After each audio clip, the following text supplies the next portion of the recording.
Villainous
beats, villainous beats, villainous beats. Bring devotion home on digital. Jonathan Majors and Glenn Powell star in this epic and inspirational story based on true events of two heroic U.S. fighter pilots whose sacrifices made them the Navy's most celebrated wingmen.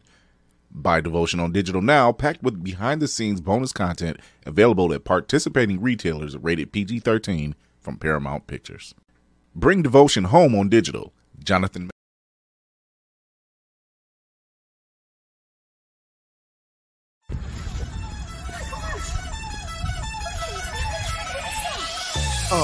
In the sky, it's a bird, it's a plane. Flying high, I emerge through the flames. Have no fear, I'm here, so stand back. Melanin activate, the name is super black. In the sky, it's a bird, it's a plane.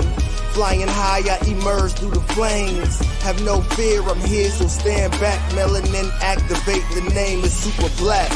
Imagine that, a future that's super black. Long as your skin brown, your superpowers intact. What would your powers be? Just hope it ain't super whack. Spatial manipulation, create a portal that's black. Maybe just super speed, time travel to run it back. Or cheat manipulation to keep my spirit intact. As I encounter evils the world face, demons the world makes, I'm needed the world to stay. Rest in peace to Chadwick, they killed all the Black Panthers. Told us white lies, I still marvel at black answers. Suits in DC, pray it lead to a civil war. It ain't no Justice League, what's the need to be civil for. Propelled like the juggernaut, it's clear ain't no stopping this. The world in grave danger, who can stop the apocalypse? They killed all the heroes, the new ones don't really care. But if you need me, put your fist up in the air. Yeah, in the sky, it's a bird, it's a plane. Flying high, I emerge through the flames. Have no fear, I'm here, so stand back. Melanin activate, the name is super black. In the sky, it's a bird, it's a plane. Flying high, I emerge through the flames. Have no fear, I'm here, so stand back. Melanin activate, the name is super black. Hey, everybody, it's your man on the wall, the man up north. Yeah, that sounds about right. Back with another episode, Chris Fury. Back with another episode of Blurred's Eye View. Thank you for tuning in. Thank you for showing up. Thank you for tuning in to the YouTube channel, despite YouTube hating on us because of that Oscars, quote unquote, clip we showed. But the episode is up on the YouTube channel. So hit that subscribe button and hit that notification bell, and you get to see that episode and all past episodes. But before I get in any further, we do have another sponsor, so get a chance to get this next film on the digital code on the come up. On the come up, you can get, buy or rent today, but you can get a digital code from us today by putting in hashtag hip hop. And what's it about? A young gifted rapper faces a dilemma on her way to stardom and learns it only takes one battle to change her life. Directed by S9E109, on the come up stars Jamila C. Gray, Divine Joy Randolph, Little Yachty, Cliff Method Man Smith, and is available to buy on digital or demand now, rated PG-13 from Paramount Pictures. But you can get one today by hitting hashtag hip hop. But let's get to going. Let's get this show on the road like we always do. We got the gang in the building. Let's start with our man, Cinematic Assassin. What's going on, Will? Hey, on the come up sound like, what if 8 Mile was made by black people? It does. I'm not gonna lie. He said, what if it was done this way? Had a little seasoning to it. A little seasoning. Right. Oh man. Our Black Fox, man of the square circle. Look, he came in, he was like, I can't believe we starting this. You know what? Well done, Will. Well done. What if it was made by black people? Oh Lord. He has a way with words. That's well done. I'm not mad about that. What if 8 Mile minus a little white saviorism? Just say a little bit. Just little cream in the coffee, I guess.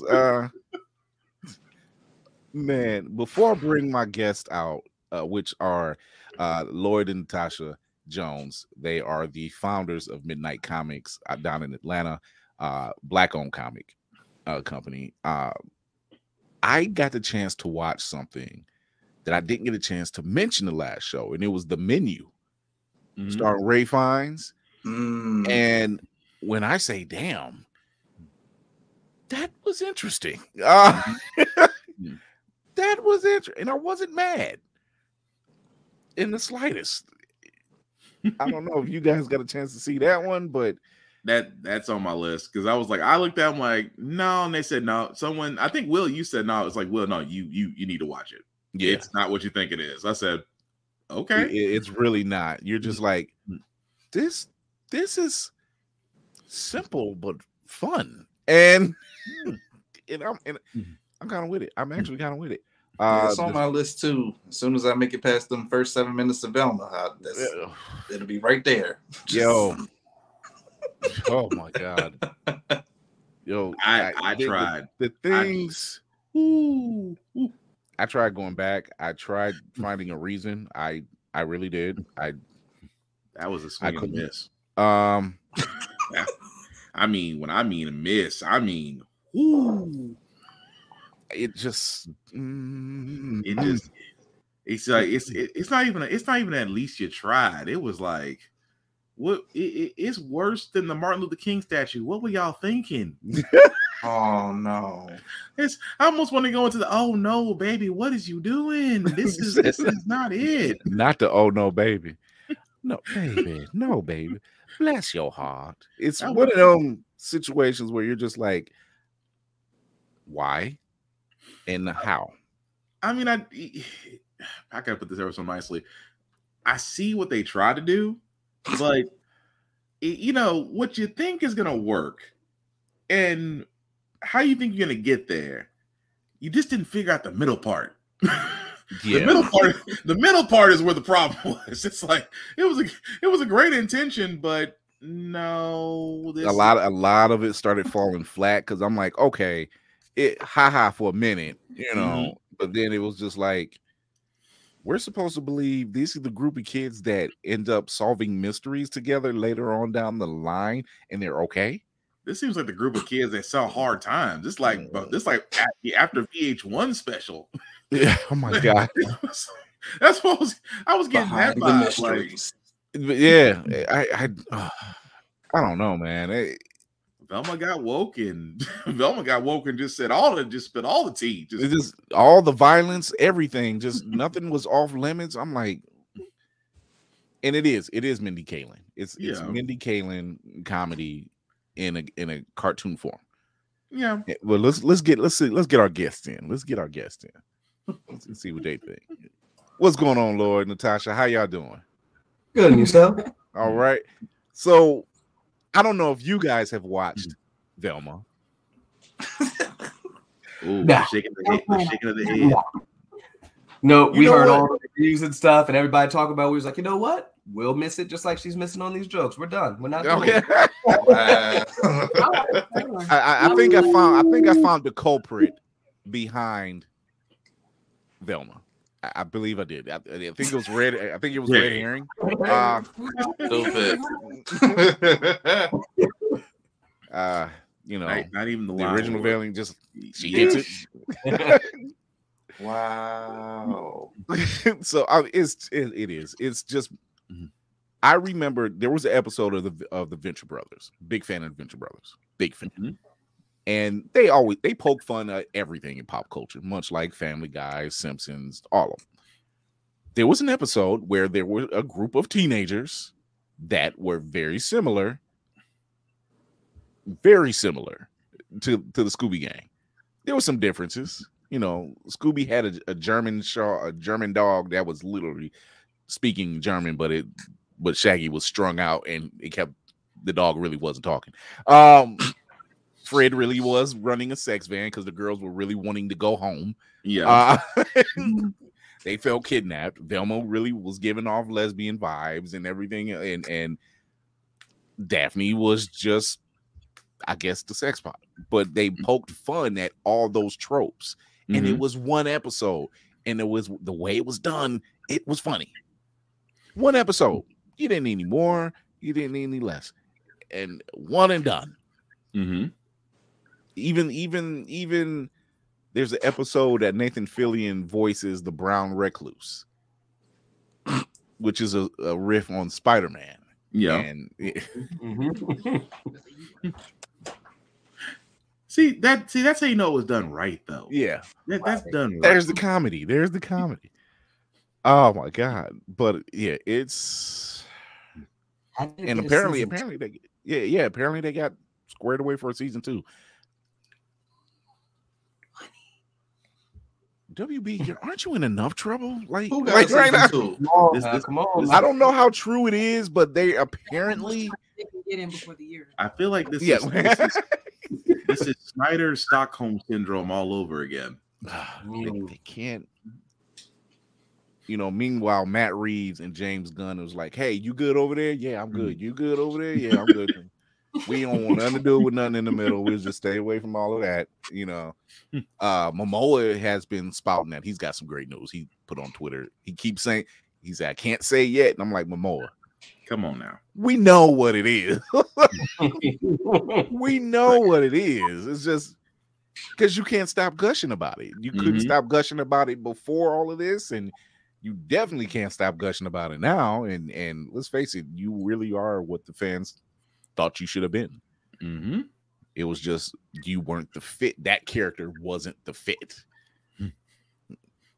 Not for. He fits better on to show up on Peacemaker. Yeah, that would be fun. I can see Lobo. I can see Lobo on Peacemaker. I mean, just the main man. The main yeah, man. the main. I can see Lobo on Peacemaker. I can really see that. Agatha, Coven of Chaos has just started filming. I can't wait. There are a lot of. We do know that someone's been hired to play Hulkling. Mm-hmm. We do know someone may have been hired to play Wiccan, just not Wanda's kid. Interesting. I'm holding, and this is why I'm holding judgment. I'm holding judgment because withholding. I'm withholding judgment. Okay. MCU has a way of taking certain characters and kind of just shifting it just enough, to make it make sense. Right. You know, like Tony Stark being the creator of Ultron, not Hank Pym. Right. It makes sense. You know, in the back end, it makes sense. You know, Hank. You know, making Shuri the tech genius instead of T'Challa.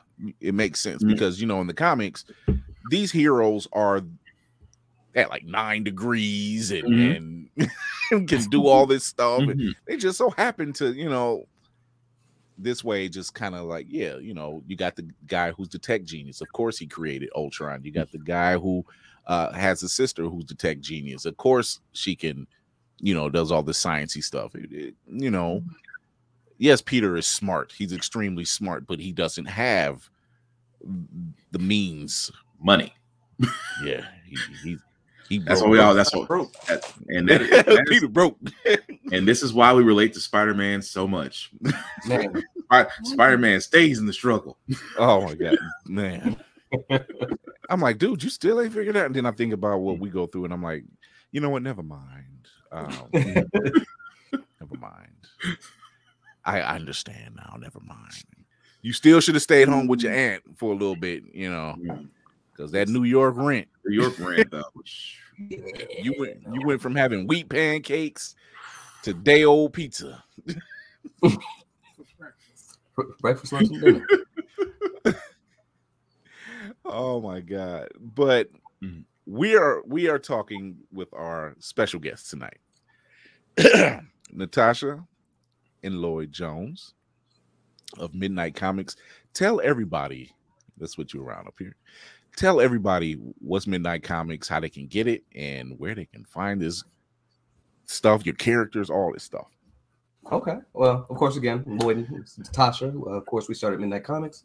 You can find us on midnightcomics.org and, of course, all of our various social media pages. And it all started. Oh, am I starting there? Yeah, it started. Naruto. Okay, we you know, big fan, you know, anime comics and all of that heavy, and the ending really just messed us up. Like, really? So no spoilers. Y'all have watched Naruto. Yes. Yeah. Okay. So you're telling me Naruto was able to fight for days on end? You fighting in the war, fighting Obito, fighting the Jinchuriki, fighting Obito again, fighting the Ten Tails, fighting Madara, fighting Ten Tails version of Madara, fight Kaguya, and fight Sasuke. They won? No. And everybody got what they want? No. But what was the enemy's goal? Everybody gets stuck in the tree and gets stuck in the Infinite Tsukiyomi and gets what they want. So ever since the end of the manga, that has been our. That's still in the tree. Nope, everybody's in the tree. Boruto, that whole series, it's a fever dream. And the Kara organization, because, you know, a little bit of the story for that, right? The Kara organization, right? Jingen, how do you say his name? Jigen. He's an Otsuki. They're from space. He's not affected by that. He came down here with Kaguya and got away, right? And so they're trying to break the cycle. That's my headcanon. Anyway, so we like. So we like for it all to be fake from the time Madara got stabbed. Kaguya don't even exist. Right, but we really enjoyed doing like what ifs, how we would do it better and stuff. We was like, you know what? And we've always been writers, so we was just like, you know what? What if we just did our own thing? You know, and you know, if we get to a point in writing, it's just, oh man, they all should lose. Okay, then they lose. Like, let's not try to figure out a way to shoehorn a victory in there. Nah. What happens? How do you pick up the scraps? I like how what if Infinity War ended, right? We get the 5-year time skip. There is no time heist. That's it. The people that got dusted, they're dusted. That's the world now. What happens now? You know, like it sucks. We just got these characters. That's a hard what if right there. That's tough.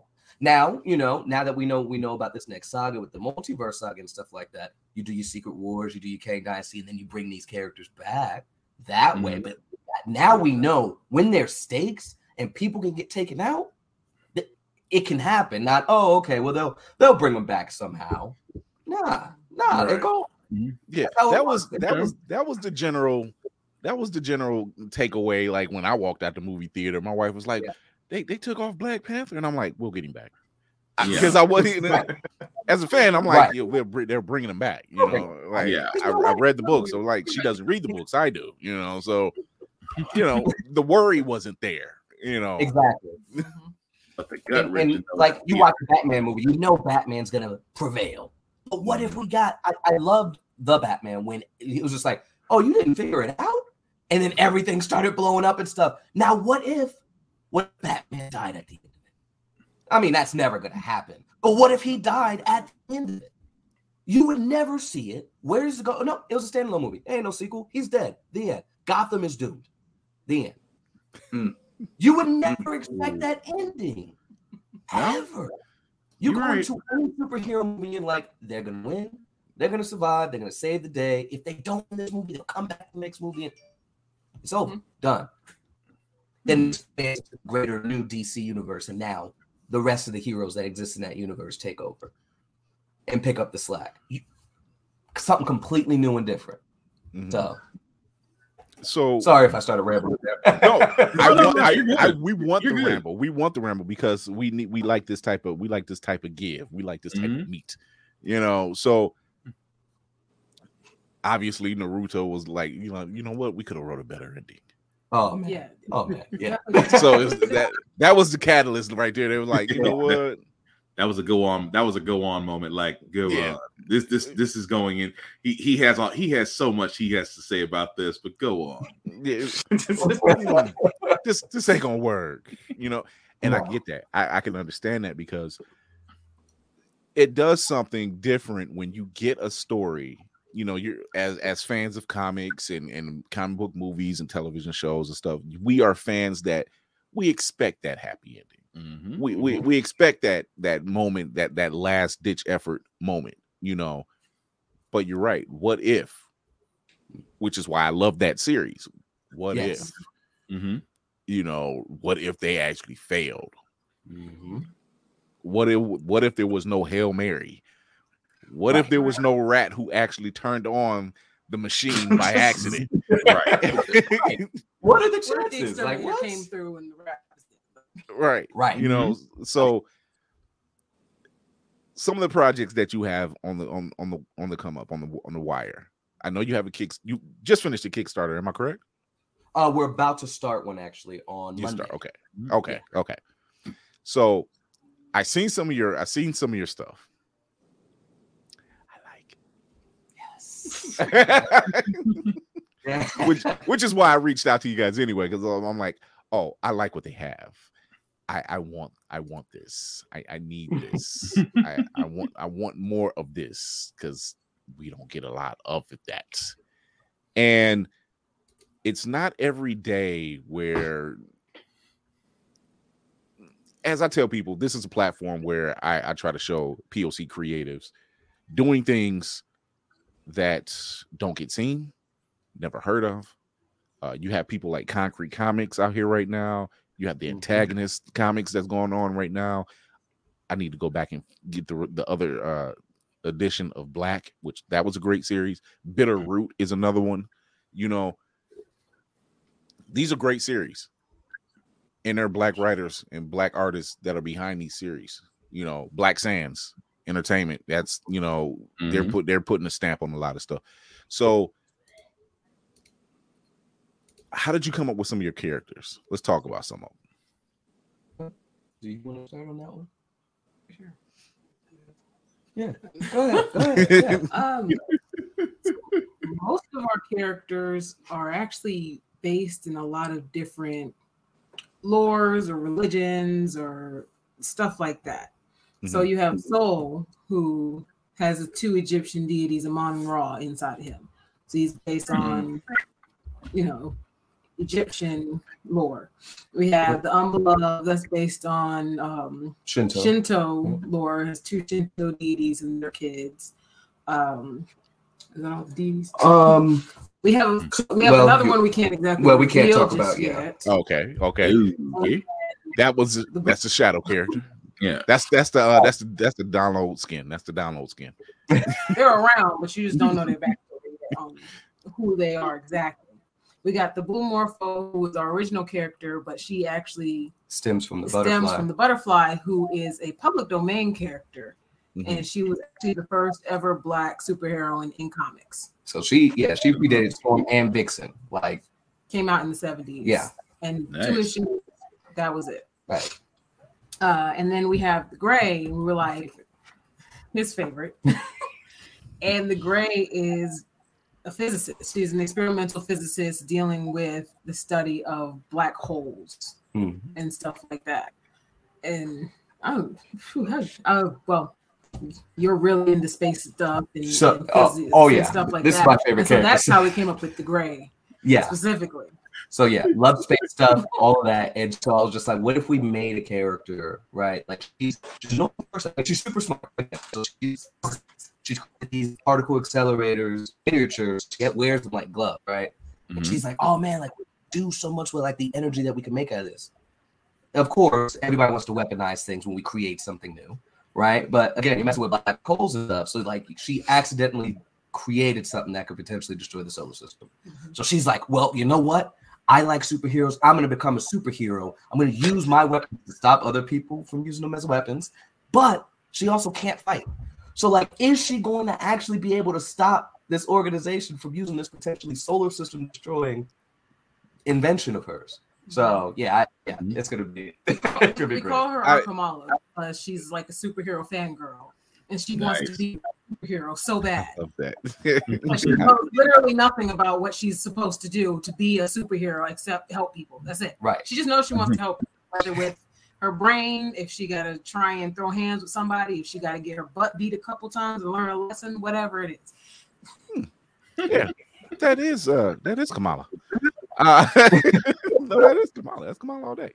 By the way, happy birthday to Lady Mandalore, everyone. Sorry. Hi. No apologies. I apologize. No apologies. This is your day.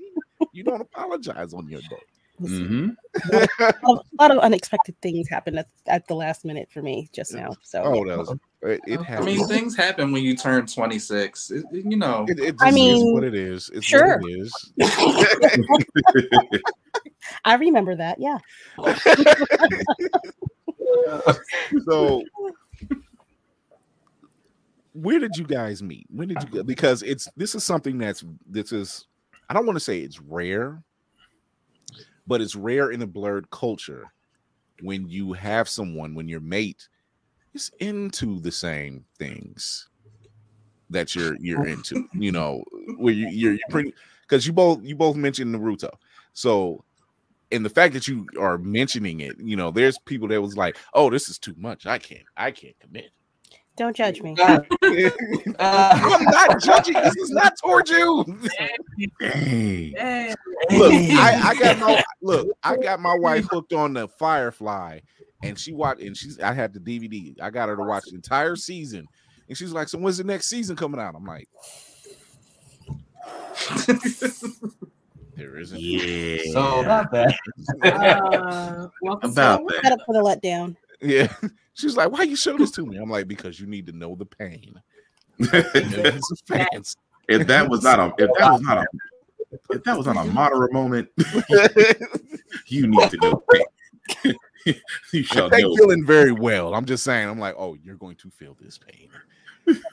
So I need someone in this dark hole with me. However, she is a big Nathan Fillion fan now, so there's a plus. That's how it happened for all of us. So how did you guys meet? We met in high school. Yeah. Yeah. We've known each other since goodness gracious his freshman year. I'm a year older than him. Yeah. So for like 5 years. We used to argue. Say again. So like 5 years. Y'all been together 5 years?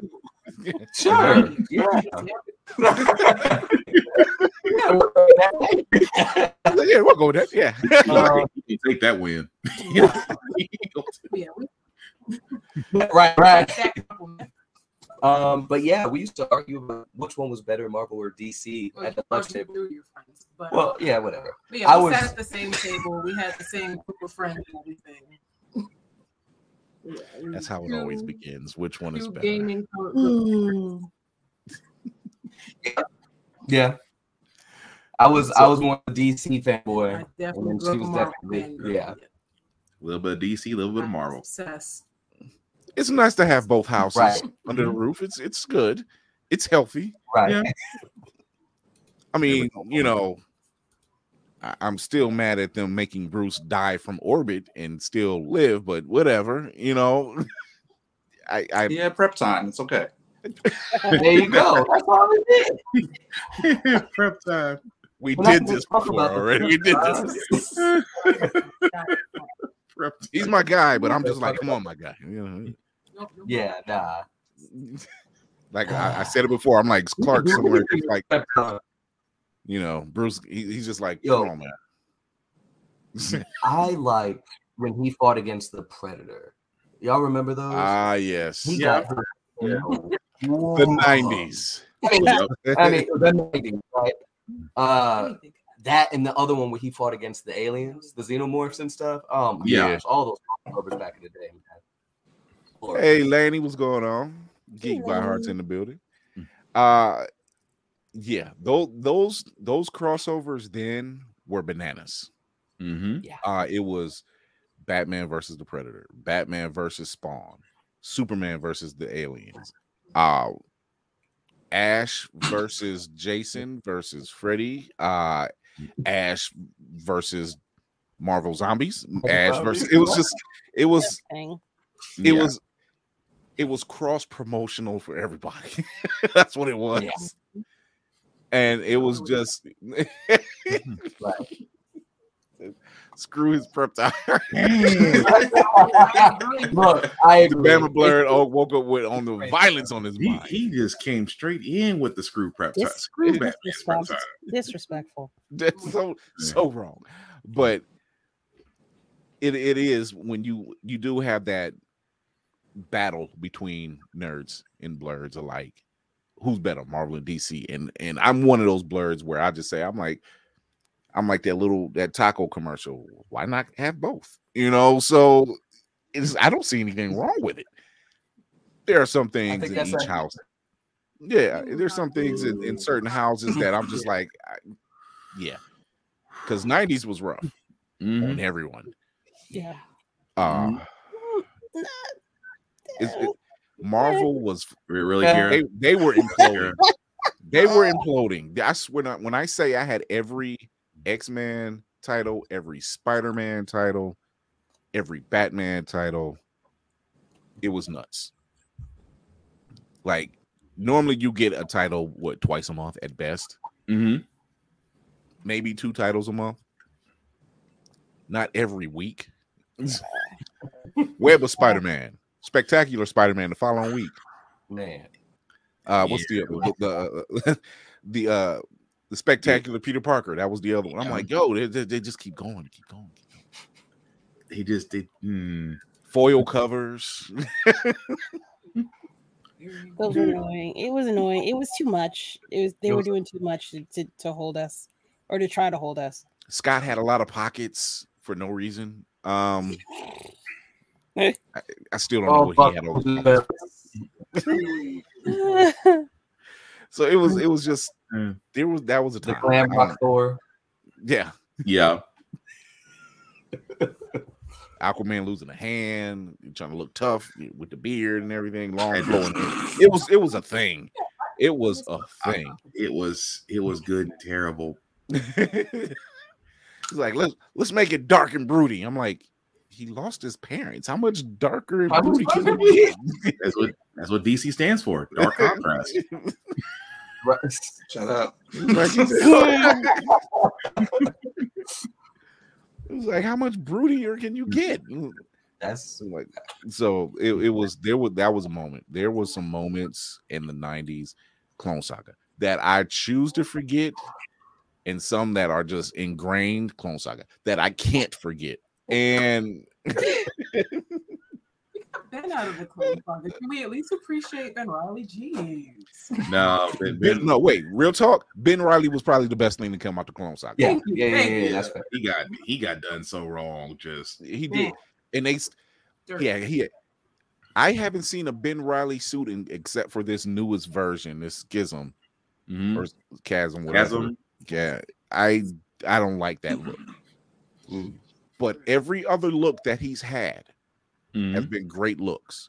And I'm a big fan of the hoodie look. I'm just sorry. The hoodie look, that was the look. He should have just stuck with the hoodie Scarlet Spider look. It was functional. He had a hoodie. Yeah. But would they keep it? Miles took it over. Yeah, but Miles like perpetually 16, isn't he? Yeah. Yeah. Miles is stuck in a time loop. Yeah. We talk about people having fountains of youth. That character between him and Angela Bassett, they found out something.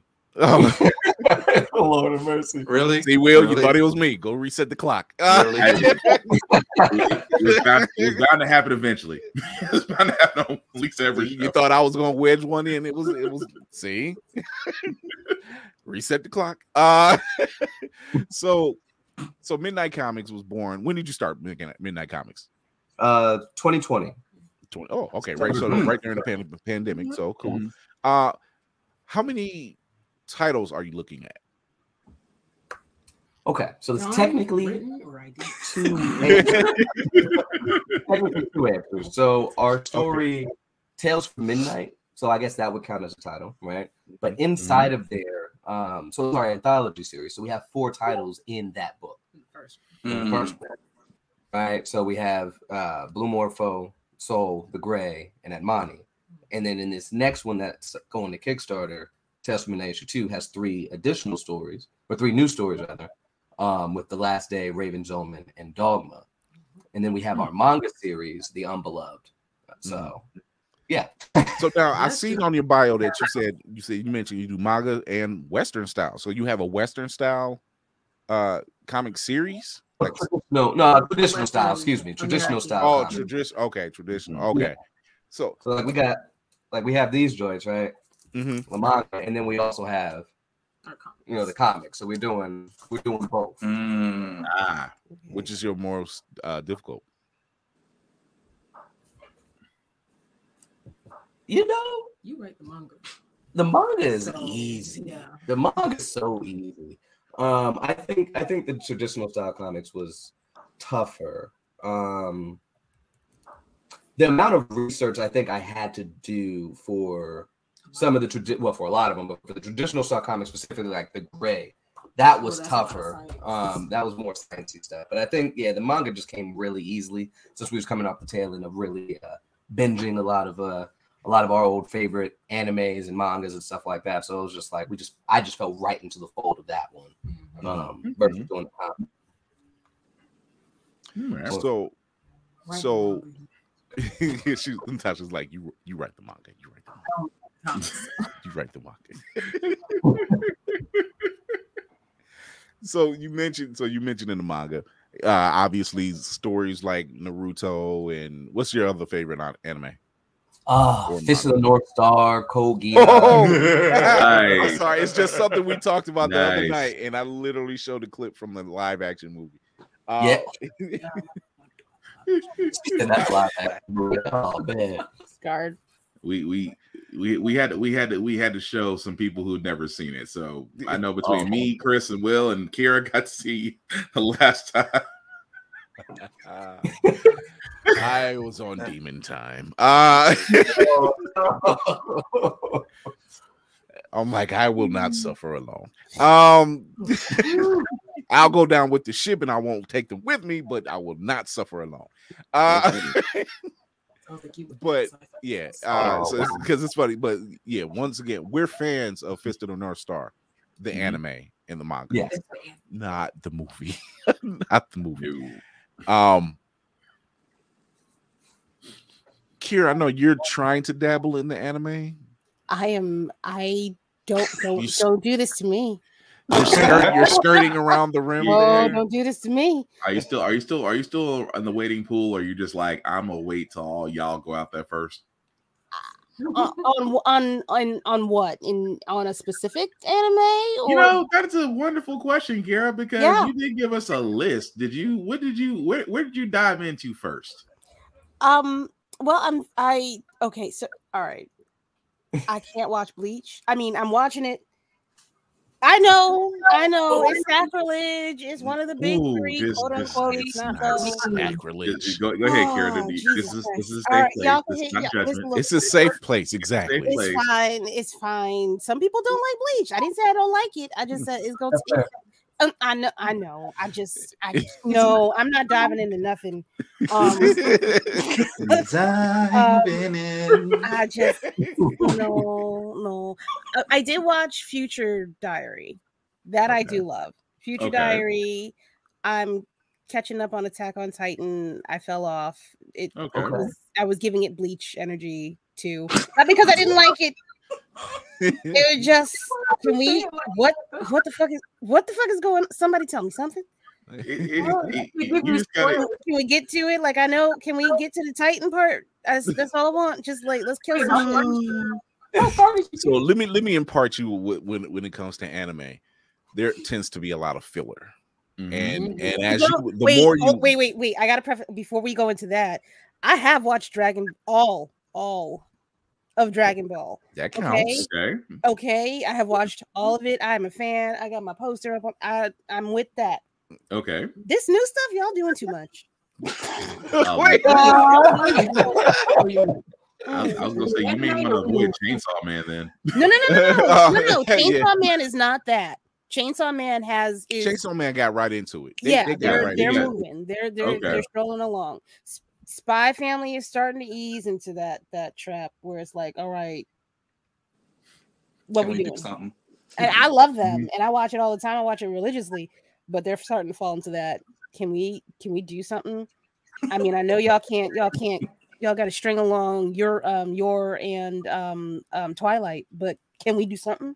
Can we get Anya and the op on board or something like that? Can we do something a little funky? I mean, not like funky. No. Come on, Dragon Ball's top tier. No, Kira, it's up. Kira, look, I just want to know because everybody's anime level is different as far as taste go. So that's why I'm asking you, because I'm like, where do you land on the scale? Just for my information. I mean, I like violence. Okay, so I do like violence. Are definitely the way. Right. Yeah. There's some berserk in there. Say that one more time. What'd you say it was, Natasha? I think they froze for a second. I need to get a little berserk in there. Did we freeze? Just for a second. Oh, you're good. You're good now. Oh, we're good now. Okay. Yeah, berserk. That's what you were saying. If I get into berserk, I'll never tell anybody about it because them people is weird. Them fans, y'all weird. Y'all are. You're weird about it. You're weird about it. I'm weird just because it's me.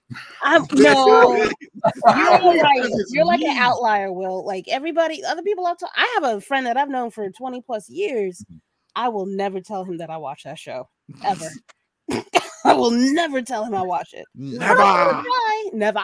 Okay. Never say never. All right. Cinematic Assassin. What animes are you touching right now? Am I watching anime right now? See.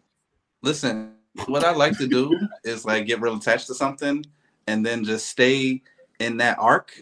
Mm-hmm. So like we was talking about Naruto earlier, the Chunin exam. Mm-hmm. Like I'll just get to the end of that, just run it back because that was just the heights of excellence. We want to go this season, yeah. One of the best arcs. That's kind of where I got stuck to, Will. You're not alone. I got stuck. You're not alone. I think it really stopped being ninja fights at that point and really started getting like way out of hand. I think is what caused a lot of problems. Yeah. when Rock Lee took the weights off his legs. Okay, yeah. I'm not gonna lie. I was like, oh, The way it was so nonchalant, you can take the weights off now. I'm like, yes, finally, I can move freely. like, I'm like, you were moving freely before, man. look at me, I'm Pele. I'm sorry. That's when we learned where Rock Lee may have had a connection to Goku. That was basically instant transmission. Yeah. Because I'm like, oh damn. This dude a whole beast over here. And Kira, you said you kind of slowed down on Attack on Titan. I liked that somehow we went from just like a very clear, violent, I get what's supposed to be happening, into this whole mysterious, like, bloodlines and historical fantasy. Will, I'm gonna need you. I need you to not spoil nothing for me because I'm really behind.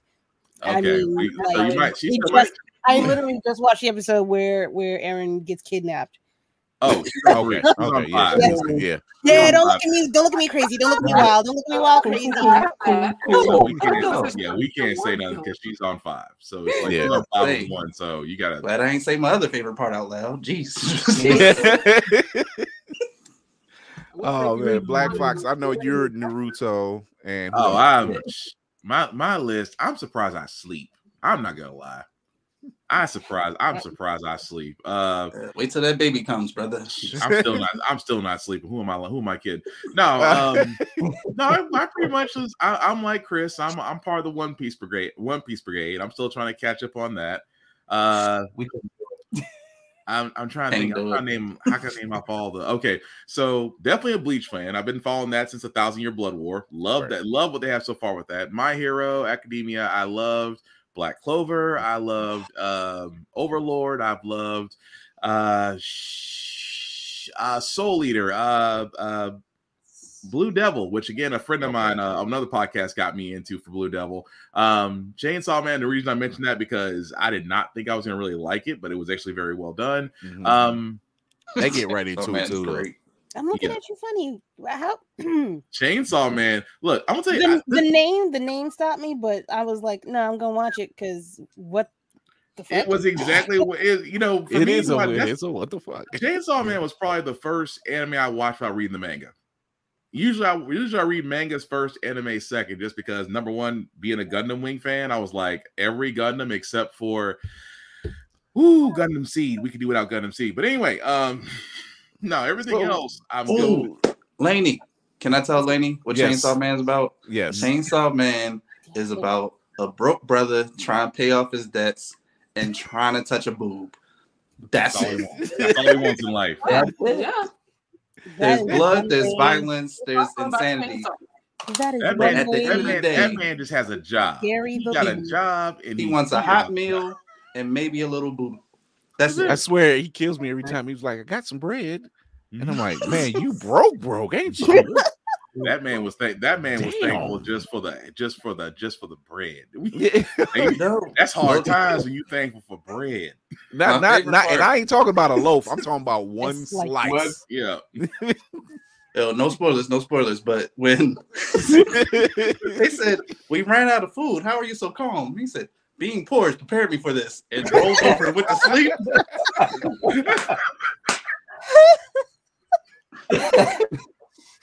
This ain't new to me. This is true to me. And here I was going to ask y'all, what is a line from a show or movie that's not supposed to be funny, but is, and you just beat me. I paused the show to cry. I was stomach hurt. That's that line you just relate to, just right in the soul. Like, poorness has prepared me. God. It's because that was a funny line. I'm not gonna lie. I am watching One Piece. I'm on 650, so I'm more than halfway through the series. That number sounds dumb. Like every time you check in about One Piece, it sounds like, more sane than 1,000, and I think right. 25 there or 20 that they're on or something like that. So yeah, 1,021 as of yesterday. 1,000 too many. Yeah. So I'm halfway. I'm more than halfway through the series. which means I'm covering ground. I'm I'm covering good ground. Let's face it. I was thinking about this the other day. Most animes are like this. The antagonist is someone who has the power, wants to keep the power, or wants to gain the power by any means necessary to hell with everybody else. The protagonist is the one that's full of hope and just wants to. He doesn't really care about the power. He just wants to be in front. Ooh, I got to counter that. Go ahead. One Punch Man. I have a complete count. Man, it's like it sounds stupid. Yeah, 650. It sounds stupid. It does sound stupid for all those that don't know what One Punch Man is. But just to put this in synopsis, he is basically so strong that his whole basis, he's bored because no one can match his strength. So he's steady more trying to go out and find people, but it never really winds up being a fight. No. When you say nonchalant, like just no true. Yeah. Do not care. Yeah, it's that all day. It's like, bam. Yeah. It's just like even his names of his moves, non-consecutive punches. Oh no, but and I've had some people sit there and say, but it's so stupid. I said, but that's the beauty of the world's greatest hero. Right. So I did 1,000 push-ups every day and 10,000. I'm like, got so strong his hair fell out. You're right. As a person that worked out, I was like, wait a minute. So you did 100 push-ups, you did 100 sit-ups, and you ran 2 miles every day? You know who what his motivator was CT Fletcher. Man, don't do it for the taste, motherfucker. Do it for the results. Oh my god. So yeah, there's obviously anime fans on this panel. That's good. Yes, Lainey, I am 650. I was just thinking about what she said. Yeah, 650. Don't ask me how I do it. I'm just good at it at this point. My Hero, I'm not restarting. I'm just picking up from season 5. Okay. They keep battling classes and it's boring. That's what it is. Oh, you're gonna change. You'll find out real quick. You'll find out. I was like, it was getting on my nerves, and that's why I kind of stepped away for a second. I'm like, I'm just so sick of y'all fighting. If you're in season 5, it's getting to a real nice part. Yeah, so I know it's gonna break. I'm 7, maybe 8 episodes. It might be more than that in. I actually was rewatching Batman Beyond last night. Nice. Okay. It was on HBO Max, and I said, you know what? Because I watched Super Sons. That's what it was. I had watched Super Sons. I didn't see it. How was that? It's not bad. I mean, it's Damian and Jonathan Kent, Damian Wayne, Jonathan Kent, and it's just kind of a tongue-in-cheek kid adventure. It's not like DC Super Pets kid adventure, but it's okay. It's an adventure with these two kids. You know, yeah, it's one of them type of things. It's so the Rock is not there. No, the Rock's not there. Yeah, that was the caveat, right? The Rock's not anywhere. Currently not anywhere. I think what they're doing with their animated runs right now, they seem more one-offs opposed to. I think Flash Paradox was the last one that kind of linked all their previous movies. And then after that, they just became like these kind of one-offs, you know, Arkham Asylum, Batman Gaslight, you know, what's the other one? Not Under the Red Hood, but the two-parter one that Jensen Ackles just started. Yeah, Long Halloween. Long Halloween. So they became like this one-offs that's not really connected with anything else. You know, those are fine too. You know, you don't have to have any major connection to them. They're just good to see. Yeah. And I didn't even catch who called. I don't even remember who did Batman's voice. In which one? In the Super Sons. I can't remember who did. What's that guy's name from that Drew Carey show? Dietrich. Oh, something. Dietrich. No, it wasn't Dietrich Bader. Okay. It wasn't Dietrich Bader. But when I hear his voice, because he's done Batman and Brave and the Bold, but he's done another DC character. So when I hear his voice, I laugh because all I see is Drew Carey. So I do know that I know the kid that played in Shazam, the one that had the crutches. He does the voice. He does the voice of Jonathan Kent. Okay. But yeah, so because I kept hearing his voice, I'm like, you know how you hear a voice, I'm like, I heard that voice before. I heard it before. Then you got to look it up, and then I'm like, oh, that's the kid from Shazam. You know, so it's those type of things. So yeah. Did you guys hear? You know, since they're celebrating their 30th anniversary on Netflix, I want to say in April, they're doing a Always a Ranger. Once a Ranger, always a Ranger. That's what it's called. Netflix movie. Original Black Power Ranger Zach is back. Original Blue Ranger Billy is back.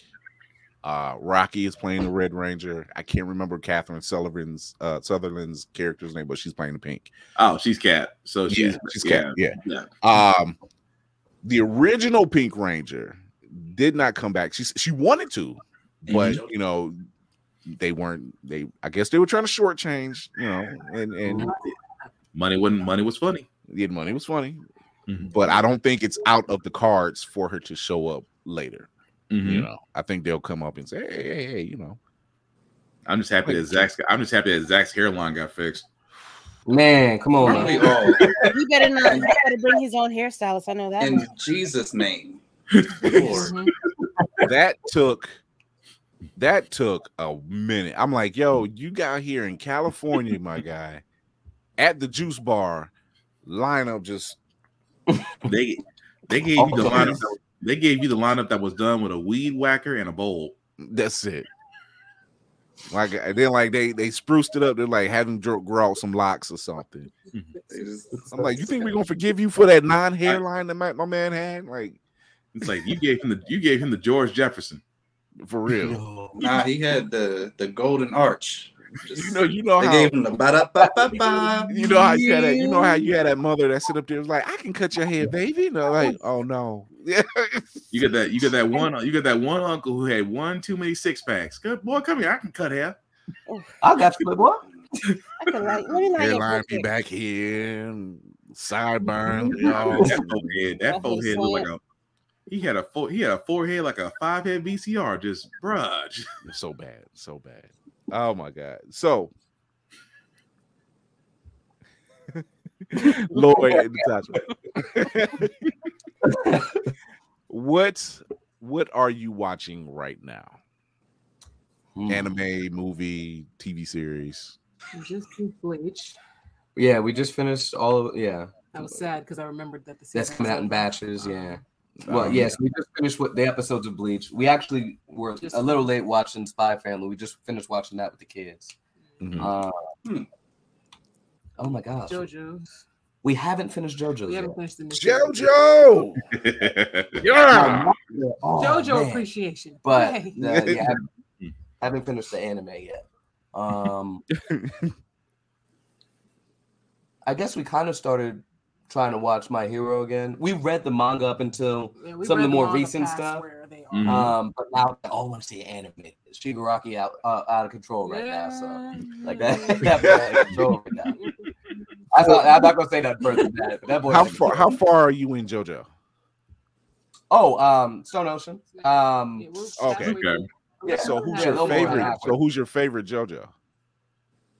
Jolene right now. Is Jolene and Josuke are my favorite ones. Okay. I was just talking to one of my friends about this, and we were talking about it was Joko. We were talking about the fact that like before the Stardust Crusaders, oh man, they're like so cool, but he was like, they probably couldn't take any of the threats that come after at all. I mean, you look at Diamond is Unbreakable. It's like even Jotaro, obviously, Stardust Crusader, he almost died. He almost died. My guy did almost die, man. Yeah. Damn. Like he's one of my favorites, and I'm like, my guy almost died. What the hell? You know, and it's just like, dang. I mean, we saw what happened to Polnareff, so it was just like, dang, like y'all wouldn't have. He took Y'all a wouldn't have. beat. If this was y'all season, That was a Stone Ocean was y'all disrespect. season. Y'all were dead. They're dead. Like I had it playing when I was driving. I can't remember where I was driving. I had to pull to the side of the road because I'm like, why y'all doing this dude like this? Like it was such a disrespectful whooping. I'm like, why are you doing this guy like this? It's not right. I was like, and it was the only brother. I was just like, Oh man, Every right. season after, honestly, Joe was disrespected somehow. Somehow Even he Stone does. Ocean is like, well, now we got to try and Out find of these commission. CDs because he's. Mhm. But I like how resourceful the whole Stone Ocean crew is. Jolene with, you know, obviously with Stone Free and all that. Like she's so resourceful, just even using her stand to sew herself back up. Like Yeah. come on, like it's again, so funny that- because she doesn't realize how much her, right? yeah. It's funny to me because she doesn't realize how much of her father she really is. It's Oh, just yeah. that Oh yeah. you may hate him, but you don't realize just how much you act just like him. So Geek by Heart says, any good recommendations for horror anime? Oh, what was the name of that? Shiki. Shiki. Shiki. He's good. Shiki's really good. Okay. That's the vampire giant. Vampires. Yeah. In this Yeah. little small town. Yeah. And then, of course, if we're also including manga, anything Junji Ito is Oh yeah. 5 stars. Cool. I'm with it. I was gonna say horror anime. She can try Tokyo Ghoul. Okay, yeah, that's another one. Look, Kira's like, I don't think I am going down that horror route. Kira's like, I'm good. I like horror. I've never found a horror anime at all. So that would be another. Never found one? No, Never found one you liked or found one that interests you. I have not seen those two things together, or at least when I'm watching it, I don't realize that that's a thing. Okay. It's I don't know. taste for everybody. I know Marvel Yeah. tried the anime thing for a while. I mean, their Wolverine wasn't bad. Yeah, Wolverine was probably It Wolverine was wasn't better bad. one. Blade was probably a close second. Y'all remember that Black Widow Punisher joint? Yeah, I Yeah. was about to say Black Yeah. Widow Punisher. Yeah, that was all right. They could've done that. Frank could've been It was- We made fun of We it were funny the entire whole time.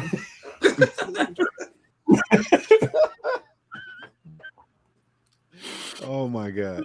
So yeah, there's so Kira, there's a few of them that you can pick from, I don't know. and if they have Cowgirl different is variations. They definitely have different variations. good. You know, like you said, you watched. Hold on, what do you say? Bama Blur still want to know which screw Josuke. Wait, say it. He says, Rework. which screw Josuke? Okay. Mhm. Which Okay. crew? Okay. Maybe. I kind of feel like we're playing a fill in the blank story right now. Yeah, I'm confused. Think a finger slipped or something. Yeah, I think so. Yeah, I think it just depends on, like, I'm like you, Kira. I started out with Dragon Ball. Well, I take that back. Ooh. I take that back. No, I take that back. Yeah, Started yeah. I off was with gonna say Sailor Moon. Voltron. That was Yeah, Voltron. Voltron, Sailor Moon. Yeah, I take that back because I thought it was Speed Racer. yeah, little do a lot of people know that we were exposed to anime a long Silverhawks. time ago. Yeah, Silverhawks, Silverhawks, Robotech. Ronin Warrior. Gigantor. Yeah, Yeah. yeah, Silverhawks anime? Silverhawks yeah, is yeah. amazing. Silverhawk is an anime. Yeah. It didn't feel like it. It felt like a regular cartoon. That's That's the how they got vibe. us. Yeah, That's exactly. how they got us. A lot of people didn't know Pokemon was anime for so long. Yeah. They thought it was just Yeah. a regular cartoon here. So it was just Mhm. we were exposed to it. We just didn't term Yeah. it anime.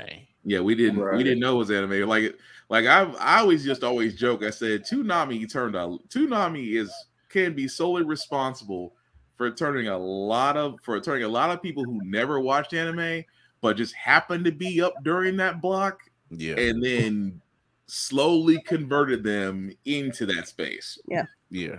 It didn't take much neither. No. No. It didn't take they were like, oh, we're gonna show you. Because I got narrowed down to two things. It's either And I joke about he Super. said I meant okay. Jotaro or not Josuke. Okay, cool. I was gonna say thank you for clearing that up, sir, because we had questions. But no, it comes down to two things. I used to always joke about this. Like I did a poll. I said, which two things, if you were born between these years, made you an anime fan? And I gave three options. I said, was it the Chunin exam when you saw Rock Lee face Gaara, because that was a popular episode in Toonami? Did you watch Goku during the that 18-day spirit bomb? Yeah. Oh Lord. Yeah, during the 18-day spirit bomb. I was trying to think of the arc. There was Raditz arc. Yeah, no, it wasn't Raditz arc. It was Planet Vegeta, not Planet Vegeta. That was a long Frieza. Yeah.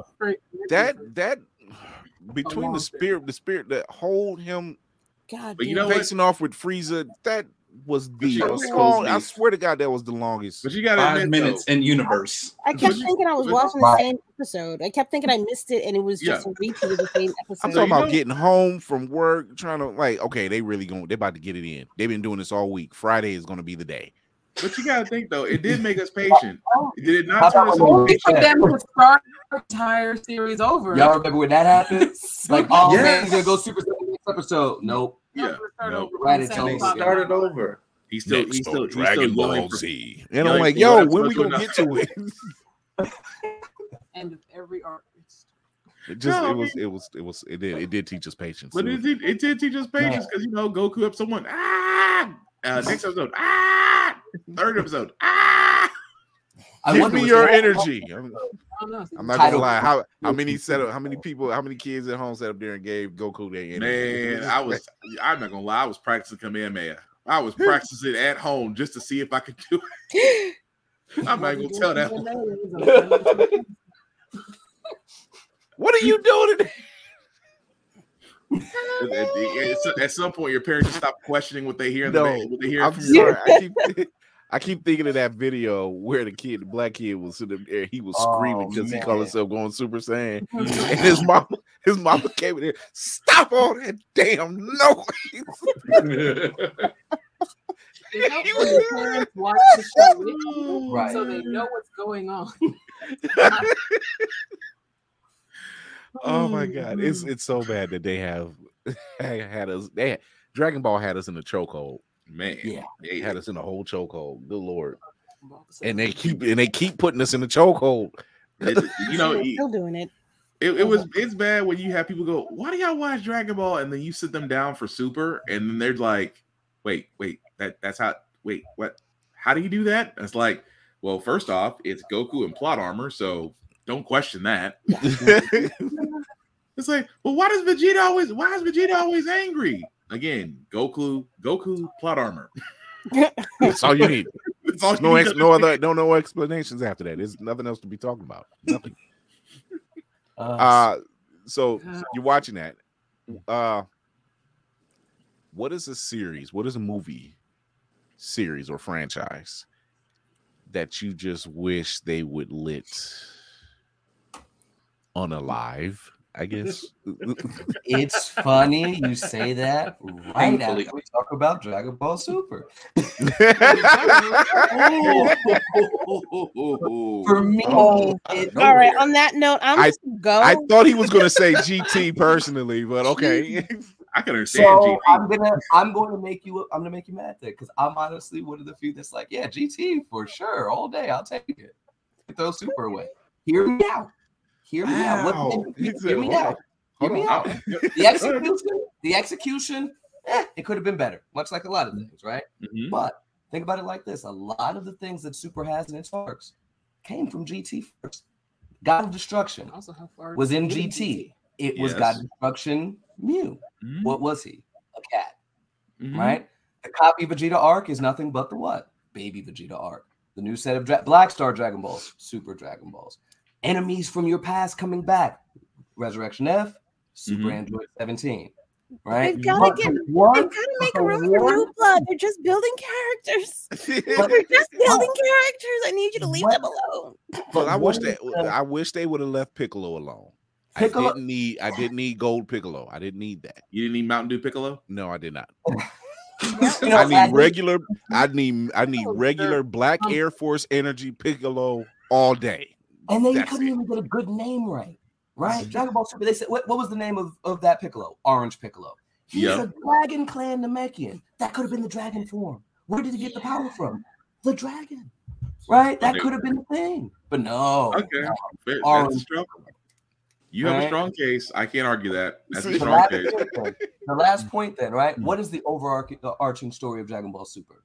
You ain't really got one. It's kind of just, hey, they're doing this thing here, they're doing this thing here. GT, on the other hand, every season was a consequence of somebody's previous actions, right? The baby arc, the Tuffles versus the Saiyans, unresolved tension with that, right? Obviously, Super Android 17, all of their villains from hell coming back to face off against them, right?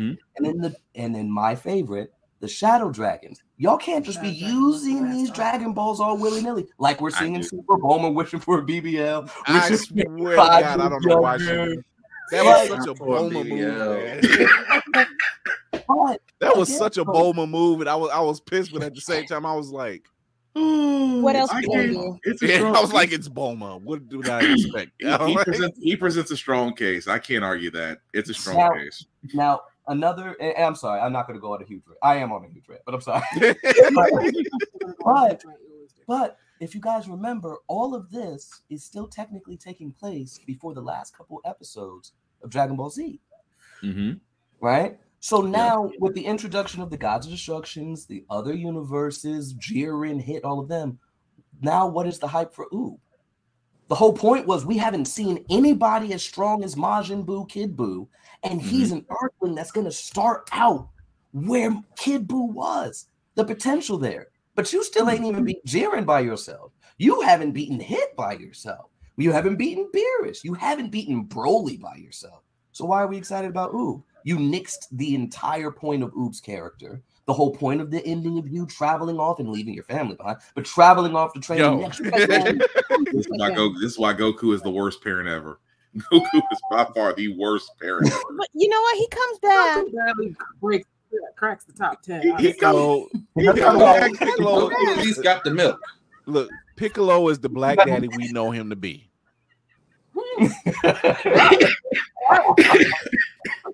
Lloyd, you mentioned the Broly situation when Vegeta and Goku was fighting Broly. What did they do? We can't beat him together. We can't even beat him separately. We can't even beat him together.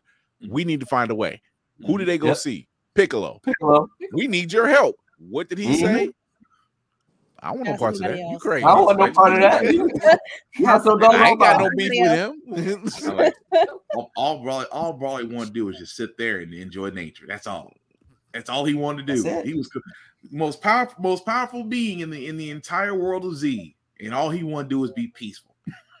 Which he's Hulk. Now, drink water and mind my business. Now he's not the strongest character. Yeah. Oh yeah. Now he's not. Right. But no, it's just you got a point though. It was one of those things. Like, I swear to God, that was such a black answer from Piccolo. Me and my son was watching that. We both cracked up laughing because we were just like, "Yeah, here, brother, for sure." Now it's just there was no way. Piccolo never really did get, because everybody got to move up in power, but Piccolo was like, "Okay, so we're going to basically." The Namekian dragon is basically going to release his power into you, and you turn orange. I was like, wait a minute. So we can. That's probably why he was just like, "This is why I didn't want to do this shit." I swear to God, I was like, I was like, this is worse than the first time I saw Mr. Popo. I'm not gonna lie. This is worse than the first time I saw him. Man. They made him orange like orange soda. Yeah. Come on, brothers. Imagine being so ingrained into Dragon Ball that by the time me and my brother would watch this consistently, and by the time they got to Mr. Popo, we were like, right. I kind of felt like that was a shot. That it's like the first time. It's like the first time you come up Kami's tower and you see him. It's like, and he's a servant. Yeah, wait a minute. There was too many. It was too many red flags popping up. We were just like, yeah, Why first off, you got him look like a knockoff Disney character you ordered off Wish, and then at the same time, it's like Black as midnight, red lips, and the lips. I was like, I'm like, I kind of feel like I should be watching after a while. Just like this is what they think of us. Yeah, I'm like, and it didn't help because when we first seen it, it was on satellite dish. So there was no subtitles. Yeah, it was Japanese. So we're like, we don't know what he's saying right now. But we know, man. We know what's I don't know what he's saying. We may not know Japanese, but we know insults in all languages. But my radar senses is kicking off right now, and I'm just like, is this why y'all gave us Piccolo? Because this ain't rocking here. I don't know what this means.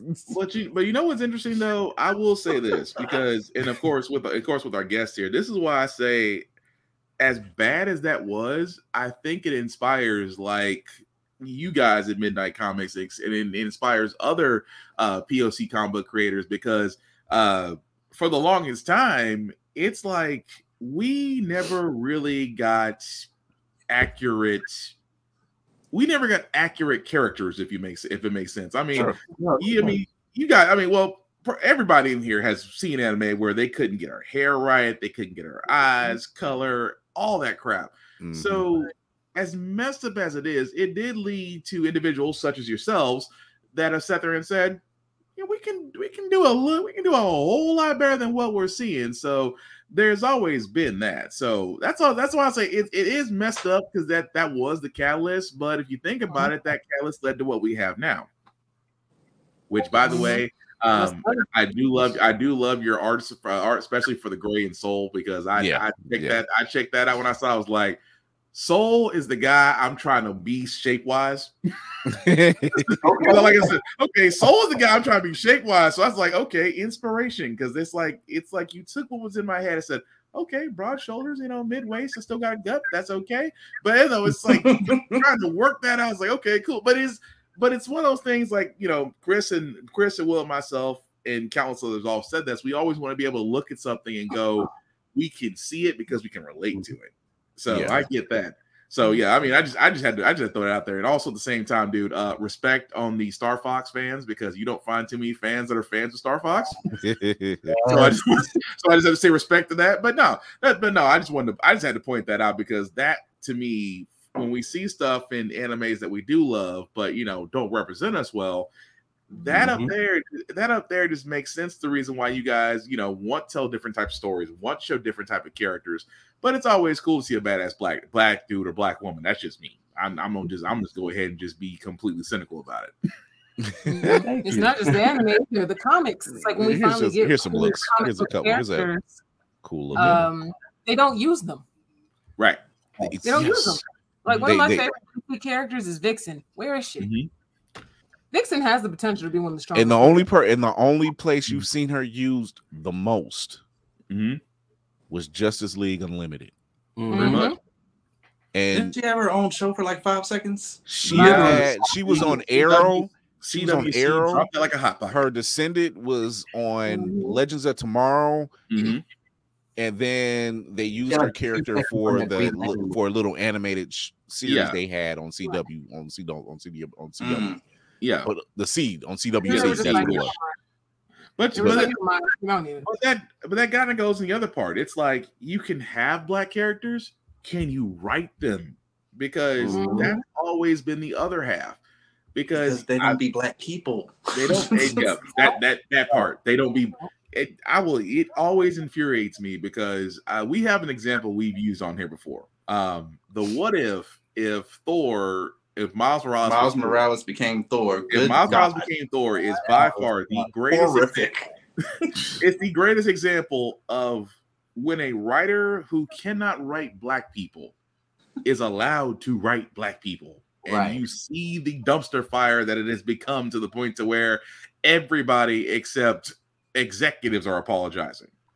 So But and see, this is a thing we like I said, like you said, well, we've always discussed this, because we don't see, we don't want to be separated from it, but at the same time, it needs our touch, it needs our influence, it needs our push.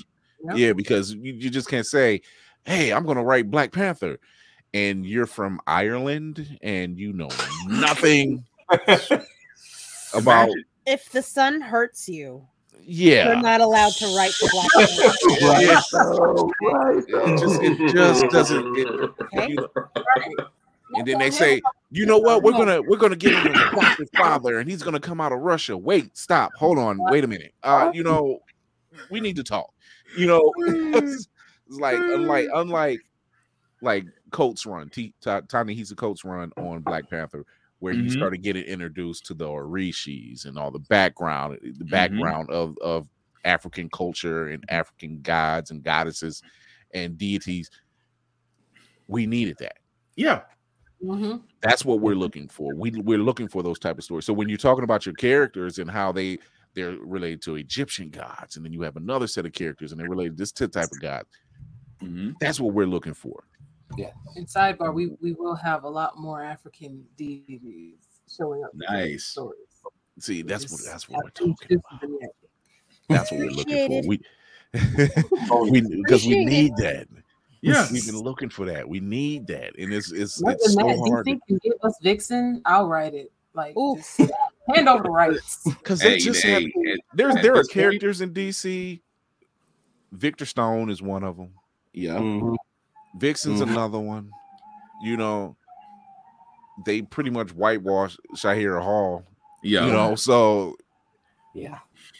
That's why I'm so glad that characters like Static and the rest of the characters from the Dakotaverse are over here. Right, they're away from. But that's all I always sit there and say, because that could be, and this going out to the universe. Maybe Gunn is thinking about doing this. Maybe he's not. But again, it's like if you're listening to your core audience. Sorry, words getting slurred.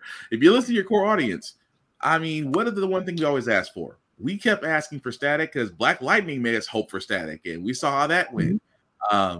We saw Naomi again. We saw how that went. Once again. So it's one of those things to where I would love to see Static or Rocket or Icon or Hardware or Blood Syndicate. I would love to be able to see all those things, but like Chris said, you need to have seasoning.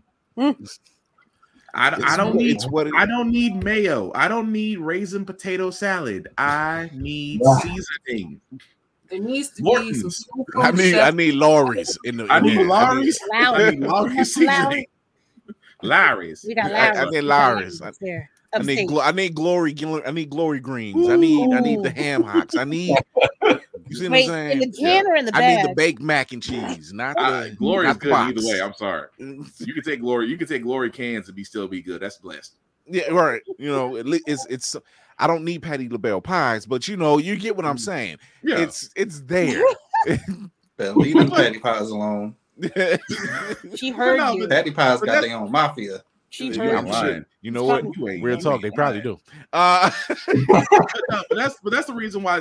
That's why the reason why I think when it finally becomes successful, this is sad because I just went over to my spelling words with my son. I'm terrible right now, but when it finally becomes successful, it's only because we actually pair the writers up with the characters and therefore go for that. That's why I keep hoping that if we do get Static, I want it to be a person of color. I want it to be a person of color, and it doesn't always have to. It doesn't have to reflect, if it makes sense, current events. There is so much stuff. I know, Will. Will's just like, sign me up. But it's like in your case, it's like you want to do Vixen. Why not? I'd rather it be a person of character, and also at the same time, I kind of want just as a bonus, let it be a Black woman that writes Vixen.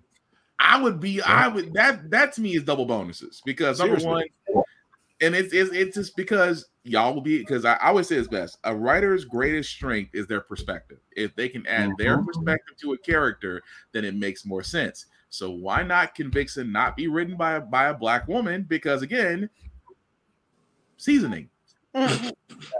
That's all we're asking for. Actually, seasoning with shea butter, but you get the point I'm making. Yeah. Let's get into the lore of things. Let's the resurgence of the Dakotaverse was a breath of fresh air. Fans were clamoring for it. They wanted Static. They wanted Hardware. They wanted Blood Syndicate. We got it. and they made it modern enough that everything made sense, and we were okay with Brandon Easton and his entire team was behind it. Thank God. Thank you. And like you mentioned earlier, Natasha, you love to do Vixen. We need that. Sometimes you just need that particular core audience to have the right backing to put that character in the forefront, so it makes sense. So you can. What's going on, Montel? So they can get a sense of what's going on, and you understand the story better. That what if Miles Morales run was done well up until the Thor issue. They did Wolverine, and did if he had been Hulk, and then they got to the Thor, and I'm like, did they do Captain America? Yeah. I think they did Captain America. They got to the Thor. It was a shit show. Yeah. It was a shit show. It was, and I'm like, you didn't have to change that character like that. Not to that degree. You didn't have to have him.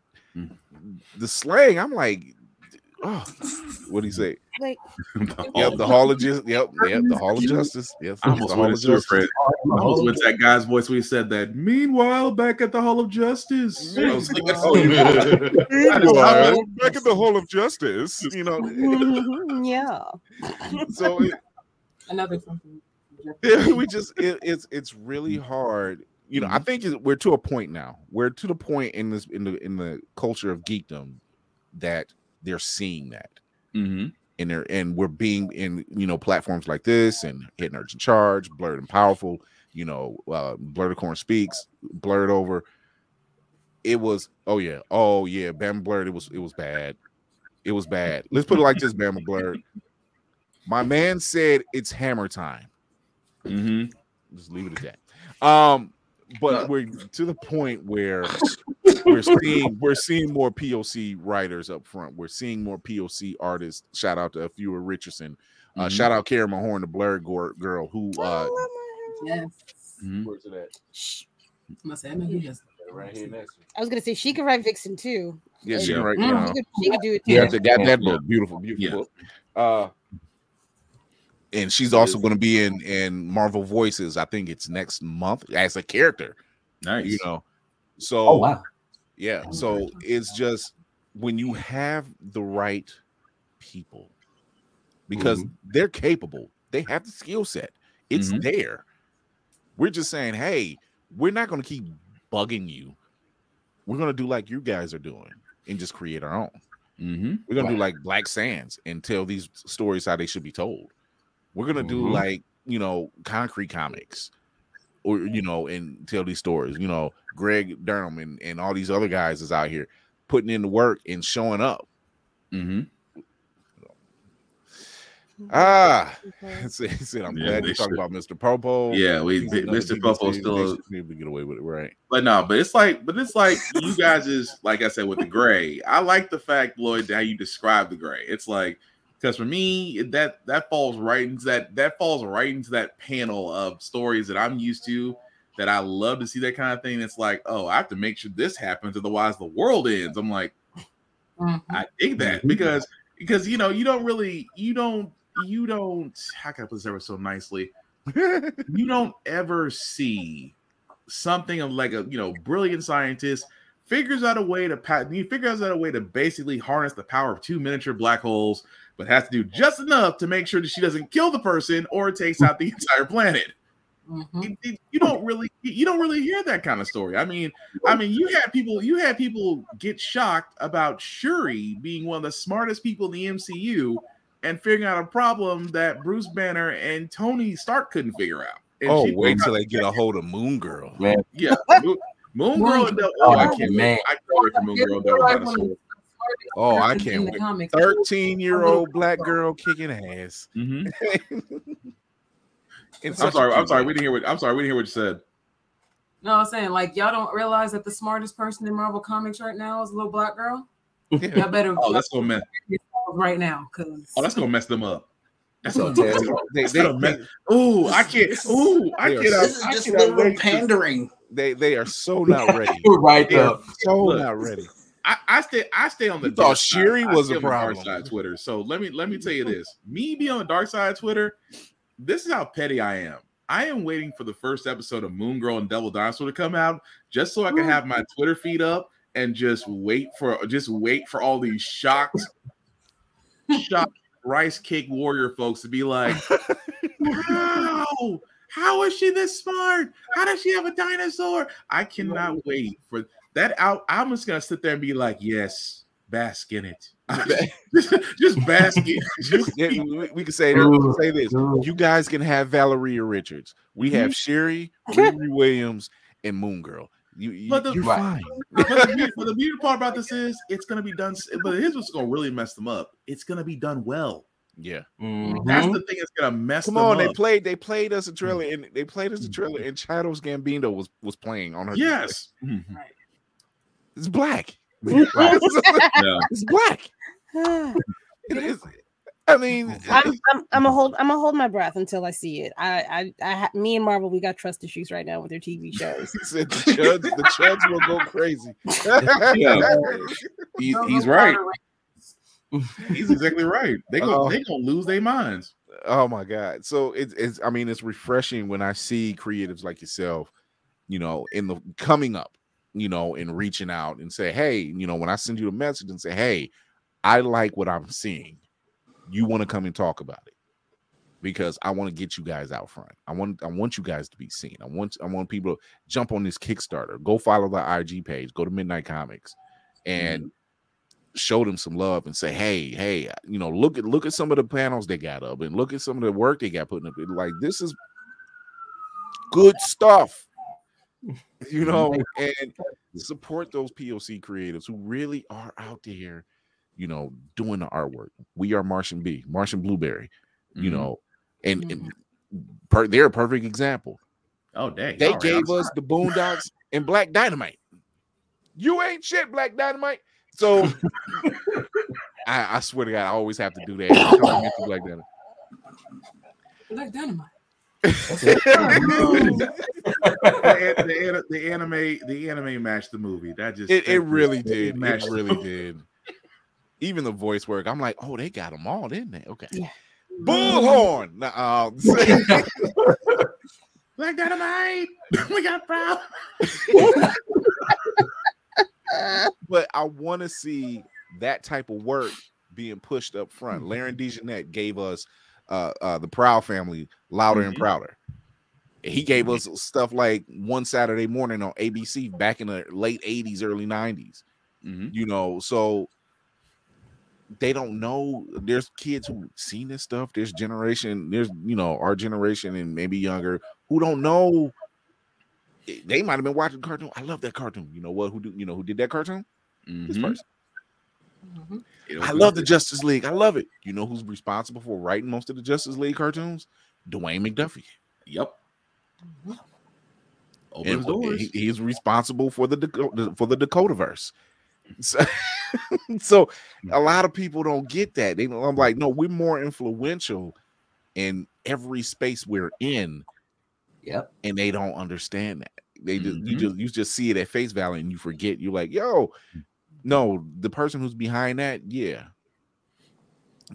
Like, you watching Catwoman on Harley Quinn, and she's a sister, and she's voiced by Sanaa Lathan, and it works on so many levels.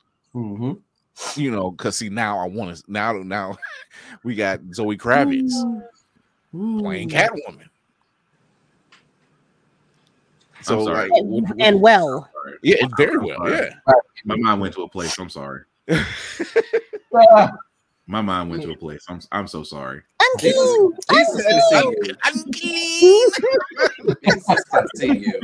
That's two black women for black women. But so it's a breath of fresh air when I see people like yourselves really putting in the work and saying, hey, you need to really check this out. We got, not only do we have fresh, brand new characters, but we got some dope stories, and these characters are out of this world. I look at Marvel and I look at characters like I'm looking at Blue Marvel right now. Dope character, dope origin story, tragic almost. And then I look at people like Monica Rambeau and Luke Cage. Luke Cage is the freaking mayor of New York right now. Right. Seen that coming, you know. Seeing some of these characters step out into this, which is weird because Marvel tends to get that part. Yeah. With their characters of color, they get a little more shine, they get a little more recognition, and they're, especially in Black Panther, they're introducing more. Yeah. Like they're introducing more. Like one was on the X-Men, for Christ's sake, so like they're introducing more character. They're like, yeah, this is not going to be like you. This may not even be the only book you see this character in. You're going to see them somewhere else.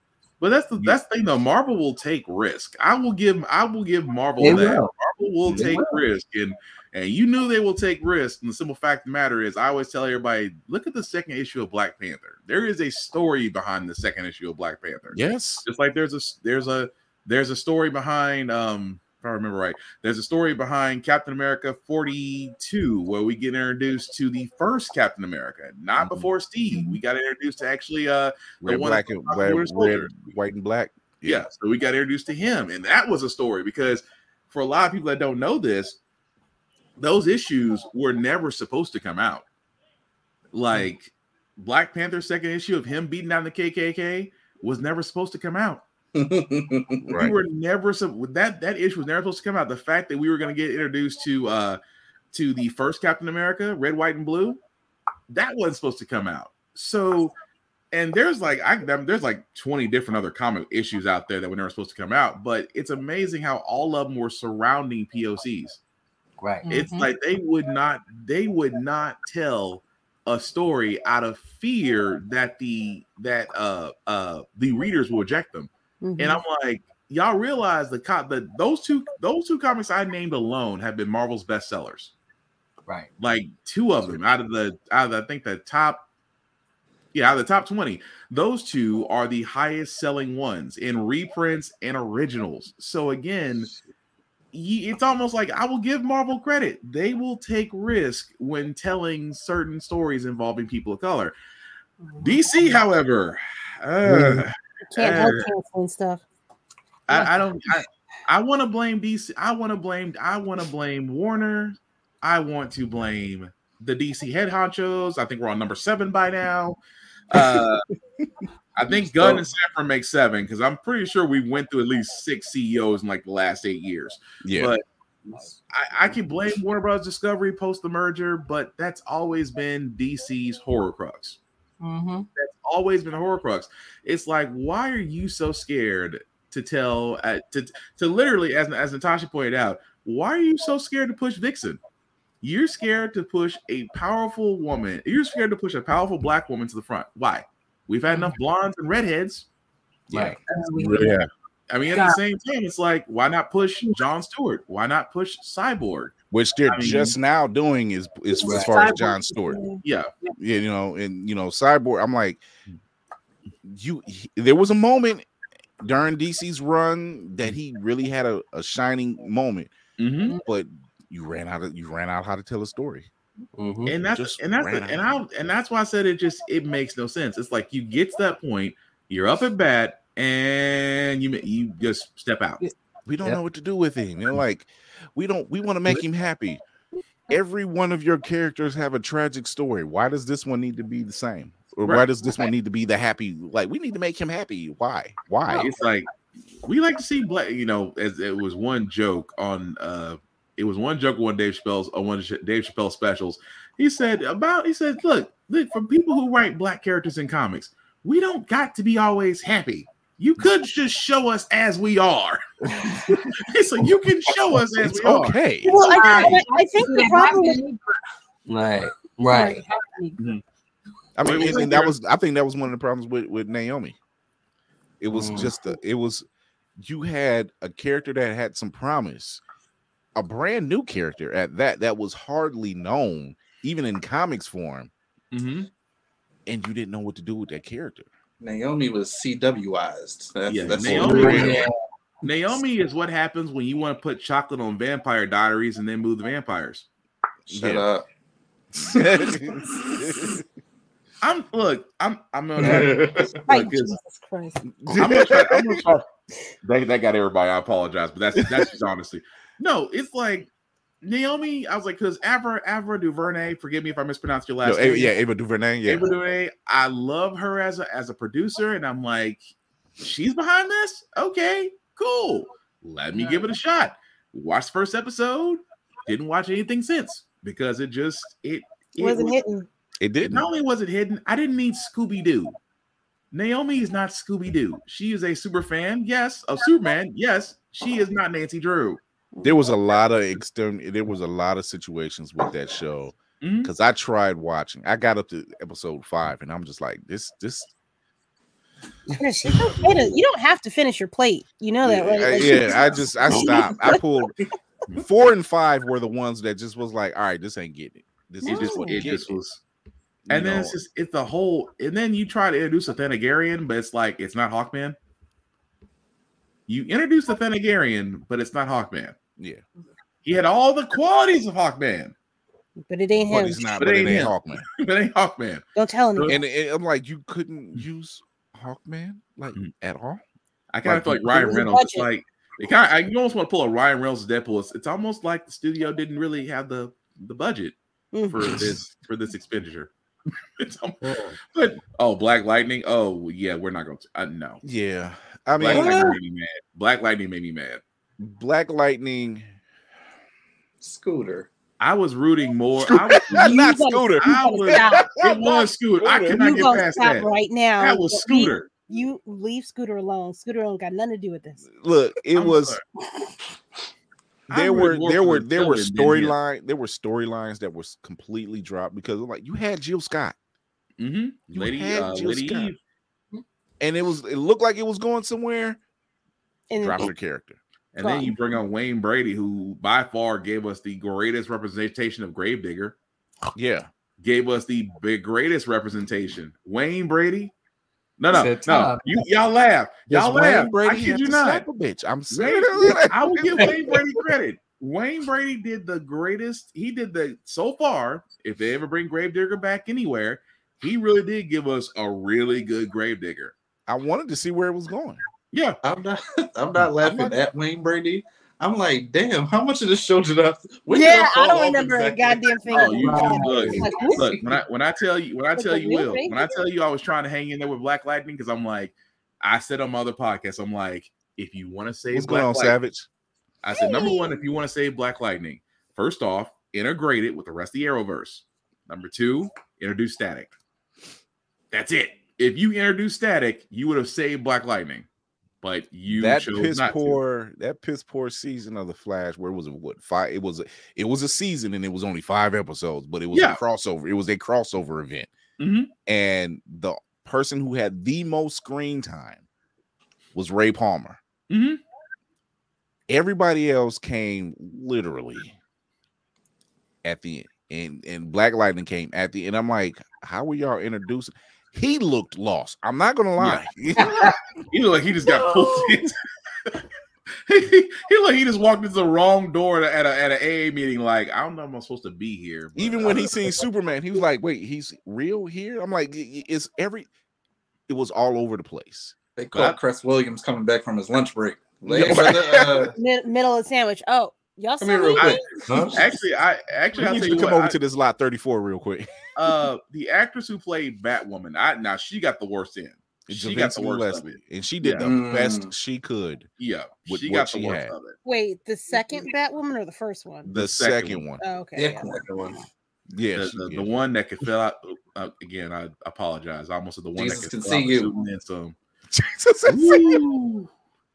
Yeah, Jesus can see. Lord, that woman. Jesus can see you. Not Jesus can see you. He knows. It's been a while. It's been a while. He knows my heart. Come on. I'm just saying. It's just like she had a word. You were already on a sinking ship. I mean, That- number yeah. one, I didn't put none of that blame in her lap at all. No. Yeah. At all. She couldn't do anything with that show. I mean, she got you 2 more seasons, if anything. Yes. And then So- they try to introduce Batwing. That's all. I was like, brother. They try to introduce you and then gave you how they gonna introduce you, but then give you a reason why you can't use the suit. And then you finally could use the suit, and it's at the end of the season. Yeah. Waste of time. Right. It was just a waste of time. Y'all just trashed Lucius Fox so bad. I'm just dang. So bad. But yeah, I don't, seeing our characters, seeing characters that look like us, represent us, and not be represented correctly is the problem.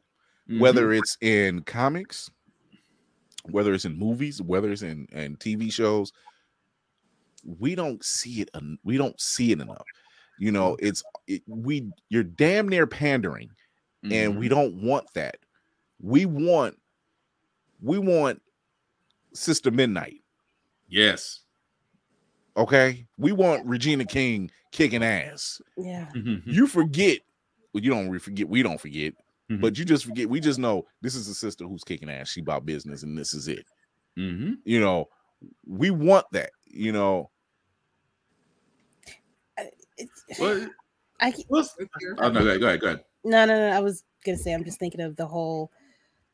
I'm tired of the MCU getting called MCU. That shit is mad fucking annoying. Oh yeah, that's I'm tired of that. I've been tired of it. Annoying right now.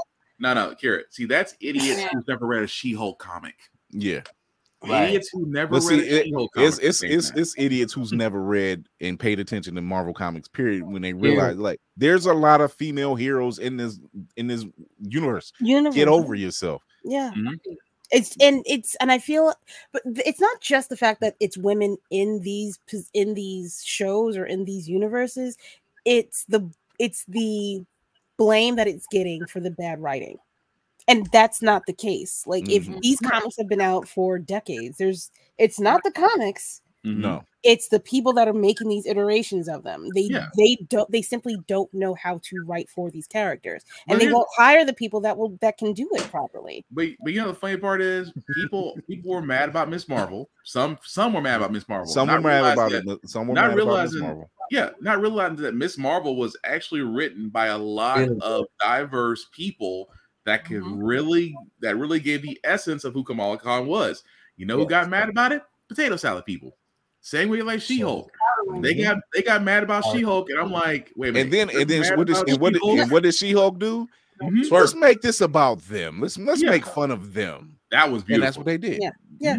I was at the comic talking about Miss Marvel. I was at at my comic book spot, and this guy was going off on how how much he didn't like her.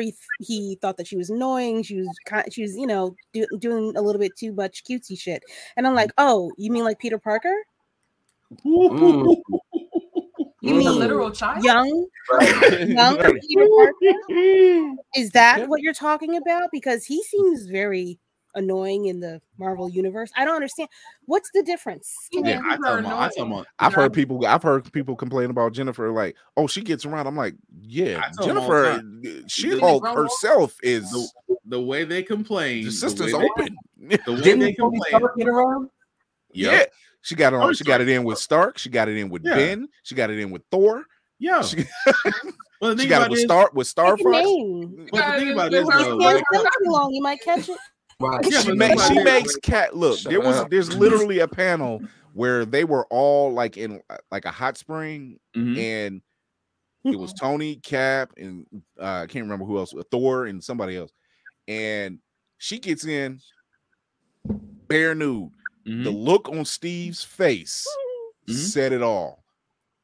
Tony was just like, it's a party now. Finally. And thought nothing of it. But that's the thing, though. It's just like the reason why you're running idiots like that is because they got to find some way to relate. Like, let's be honest. Some of them see Tony Stark, and that's their fantasy. Some of them see Thor, again, that's their fantasy. When you see Kamala Khan, it's like, I said it best. Kamala Khan is an MCU fan who becomes a superhero, but is still at the heart of it an MCU fan. Yeah, Right. A lot of us can relate to that because we're all MCU fans. and it was cute. It was cute. That they can't relate to. On top of that, That part, because and I love that show. I loved it because because everybody's seen real fans seeing themselves in Kamala, because it's like she's nerding out, she's having fun, she's finally getting exposed to this stuff, and then it's about her culture. It's about her culture, and she didn't shy away from it. To learn about what was going on with, like, I for the life of me, because I'm not going to learn it in my public school. I had no idea how Pakistan became a country. Right. I had no clue what the fuck was going on. But Kira, remember, can we talk about when it comes to certain things like this, how they sprinkle a little bit of history? They sprinkle that history in, and the potato salad people get scared. They get so scared. Tulsa, yes, they get so scared when we start sprinkling the history. And that's the reason why they ended. That's the reason why. Well, we didn't know that. Well, of course not. You're not supposed to. But now you fucking do. Could you shut the fuck up so you might learn some more? It's like wait till they find out about Central Park. Boy, head ass boy.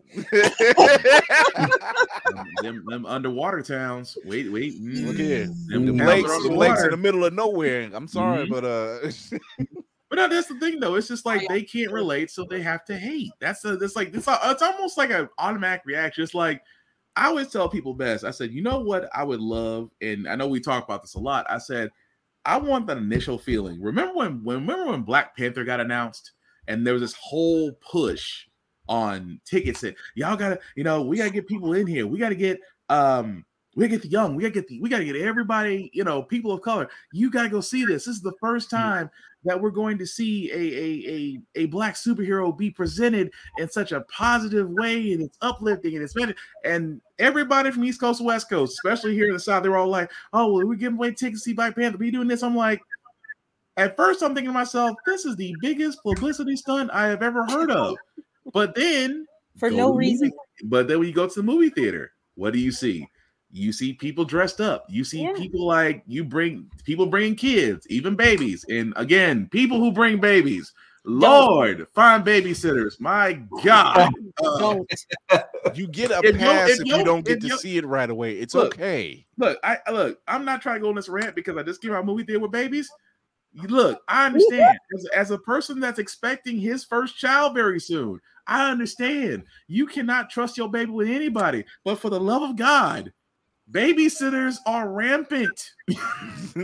Not rampant. Please do not bring your screaming children. Please do not bring your screaming children that you cannot soothe in less than 30 seconds to the movie theater. That's all I ask. Good and well, when it came to Black Panther, there was a set of parents that was like, I don't care what nobody said. I'm bringing my baby. Like, your baby don't know how to shut up. No, Chris, I don't mean that in the meanest way neither. It's funny you mentioned that because that happened. I went 2 times. I went one time at midnight because me and her wanted to go without children.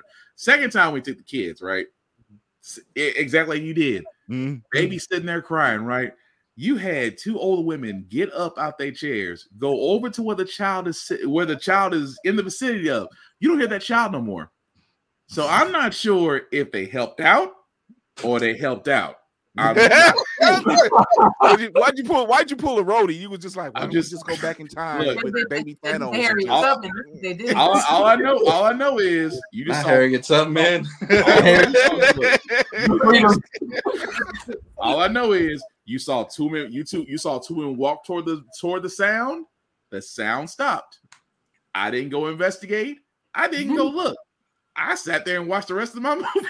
I'm not gonna lie, because I've seen Black Panther a couple times in theater, and I think it might have been the second time. It was bait. Didn't get out of control. It was one of them, kind of fitsy for a hot second. I literally said, "Get it under control."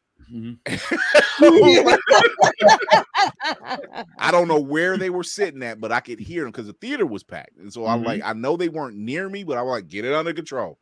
And And like it was a couple people behind me laughing, but they snapped it together because it was like, look, we here. Tighten up. Tighten this up. Tighten this up. But the reason why I bring that up is because we all saw everybody was. You didn't hear one negative thing that was said in the movie theater. Everybody was into it. You probably saw some tears in some scenes, especially the front part, just because of the whole representation of us. You might have had a little bit of mayo sprinkled in there for posterity, but for the representation of us on the screen in that type of setting and that type of movie and that type of setup, that's an undescribable feeling. So imagine seeing that not just in the movies, but also in comics on that large of a scale. Yeah. Or, you know, like we talked about anime, we would love to sit there and have that anime moment where we see Rock Lee, you know, we see Rock Lee or we see Naruto or we see, you know, XYZ do something and it's a black person. You want that same feeling. And that's the thing about it. That's the reason why we love comics and anime and things of that nature so much. It's that tangible feeling that we get that we can relate to. So we know, so imagine, you know, looking at Midnight Comics and you see somebody like Saul. Yes, I'm still stuck on Saul because again, Saul is my body goals. But again, it's like, imagine seeing stories about those people of color, written by people of color. It's still the same feeling. So that's why I said, that's why I think that's the thing we're all chasing. That I love that you guys are doing, how other other graphic novel storytellers, that everybody else is doing, because I think it's just that tangible feeling that we get, that we can sit there, we can relate to it, we can enjoy it. It's well done. You're more tied into it. Yeah, you're more invested. You are more invested into it. Exactly right. So before we get out of here, Lloyd, Natasha, tell everybody where they can find you. Well, midnightcomics.org. That'll have all of our social medias. I'll have you on there right at the top. But Instagram, it's Midnight X Comics. Then it's Midnight Comics on Facebook, and then every Midnight X Comics everywhere except for Facebook. Boom. And YouTube. Yeah. And YouTube. There we go. Because you guys are bringing a product, and your Kickstarter starts Monday, right? Monday. Okay, so what I'm gonna do is I'm gonna hit you guys up. I'm gonna get the link, and I'm gonna share the link on our pages. So, see, yes, this is what I do here. I make myself, I prostrate myself before the court, and I do it proudly. So, but man, I love what I've been seeing, and if y'all know anything like I do, y'all go out there, y'all support the Kickstarter when it kicks off next week. I'm telling you to go support that Kickstarter. I'm not giving you an option. Don't have me call DC up, because he'll tell you. He'll tell you. Movie theater, get it together. Get it together. Get it together. Tighten it up. Y'all know what to do. Tighten it up. Look, do like them two ladies when they went over to that baby. They just whatever what baby stop crying. We didn't ask questions. It was just a right. But yeah, I appreciate what y'all got going. I can't wait to see the finished products of what you're putting out there. You got my full support. You also have an open door policy here. So whenever you have a new project you're putting out, another Kickstarter, send me a message. Let me know if you want to come on and promote. That's perfectly fine. I want you on. I want to see that. I want to see more people say, hey, yo, that's cool what DC did, but did y'all see what Midnight Comics just put out? Right. Mm-hmm. I want that. You know, because what I've been seeing, like with this is fresh. Mm-hmm. This is totally different look. I want this. I need this. I need to see the best part. Oh man. See, that's what I'm talking about. That's what I'm talking about. She's like, that was nothing. Wait till you see it. That was nothing. You know, like, y'all keep mentioning Soul. The good news is when we released the first Tales from Midnight, we did like a poll with everybody that had purchased the book at the time to decide what comes out next, who's getting their solo run worked on first. And Soul and the Gray won. So good news. Spring and summer, Soul and the Gray are coming. So good, because I was already on your website, and me too. I'm already in. I'm multitasking. I'm looking. Because I was like, Look at y'all being like Bruce Wayne over there. That's awesome. All those millions of screens. Now you're being like me. Oh no, I was looking.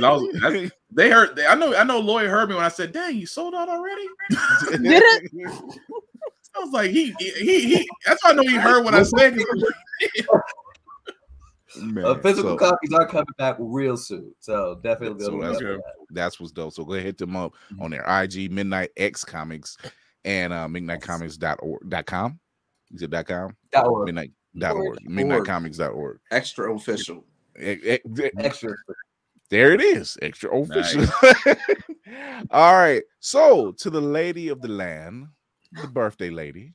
Oh, happy birthday. Happy birthday. 26 never looked so good. I mean, oh my God, the bags under my eyes. I look like I'm. She's on that Bassett regimen. That Bassett Sade regimen. Yeah. I pray to the right gods. That's all. Let the apothecary flow out.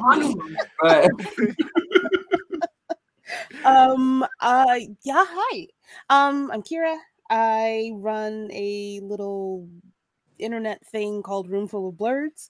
I have not given it an official thing that it is, but I can be found here on Blur's Eye View every Tuesday and Thursday. I also run an audio chat room on an app called Fanbase every Saturday at 9 p.m. Eastern Standard Time.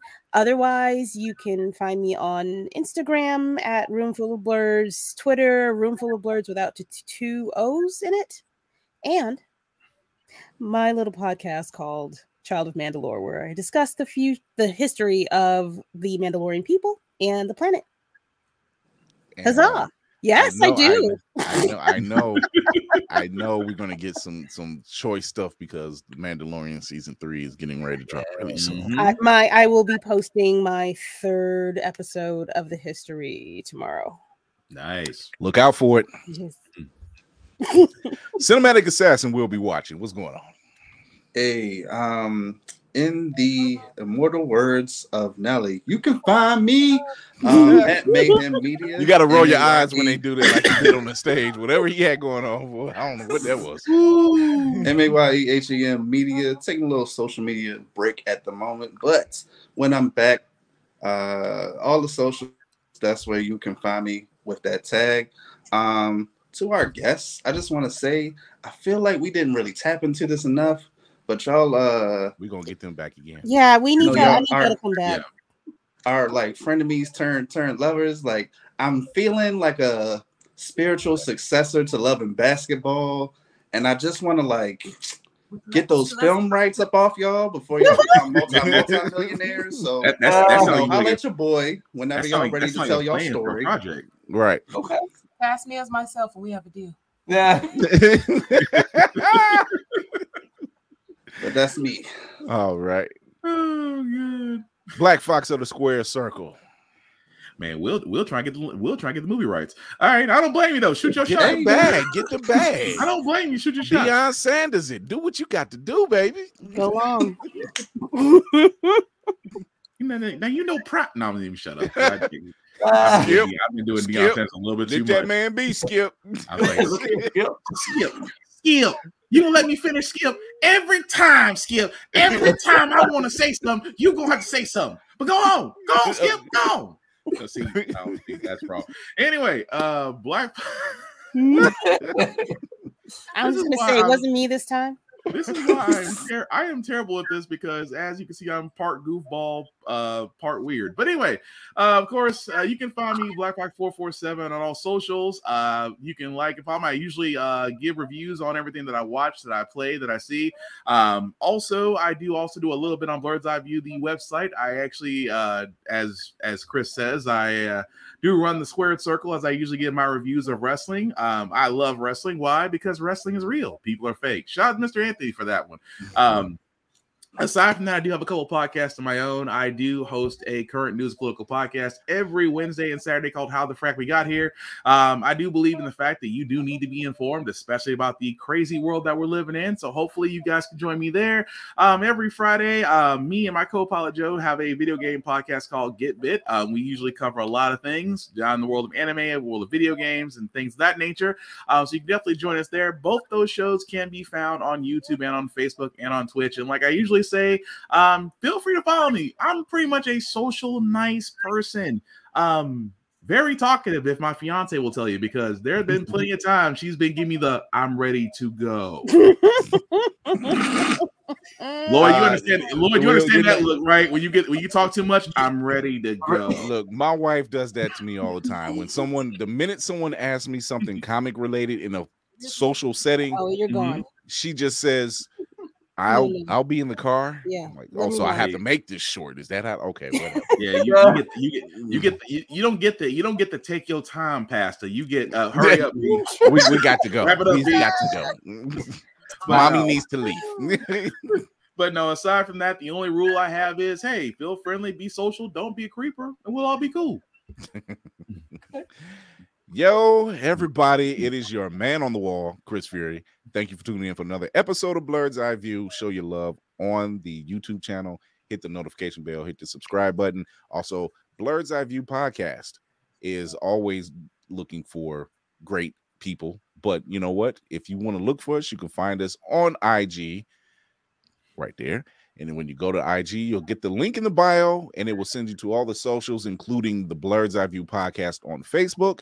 And you can listen to us on Opulence Radio. Just download the Opulence Radio app, and you can listen to all of our past episodes on Tuesdays and Thursdays before you get to the new stuff Tuesday night and Thursday night. And that's Tuesdays at 8:30 p.m. Eastern, Facebook, YouTube, Twitch handle Blurred's Eye View 1, and Thursdays 9 p.m. Eastern, same channels. I want to thank our guests, Natasha. I want to thank our guests, Lloyd and Natasha Jones, for bringing them. Let me take this off of here. Let me take this over here. Give y'all the proper, bring y'all back in and give y'all the proper thing there. Hold on, where you at? There you go. Here we go. There you go.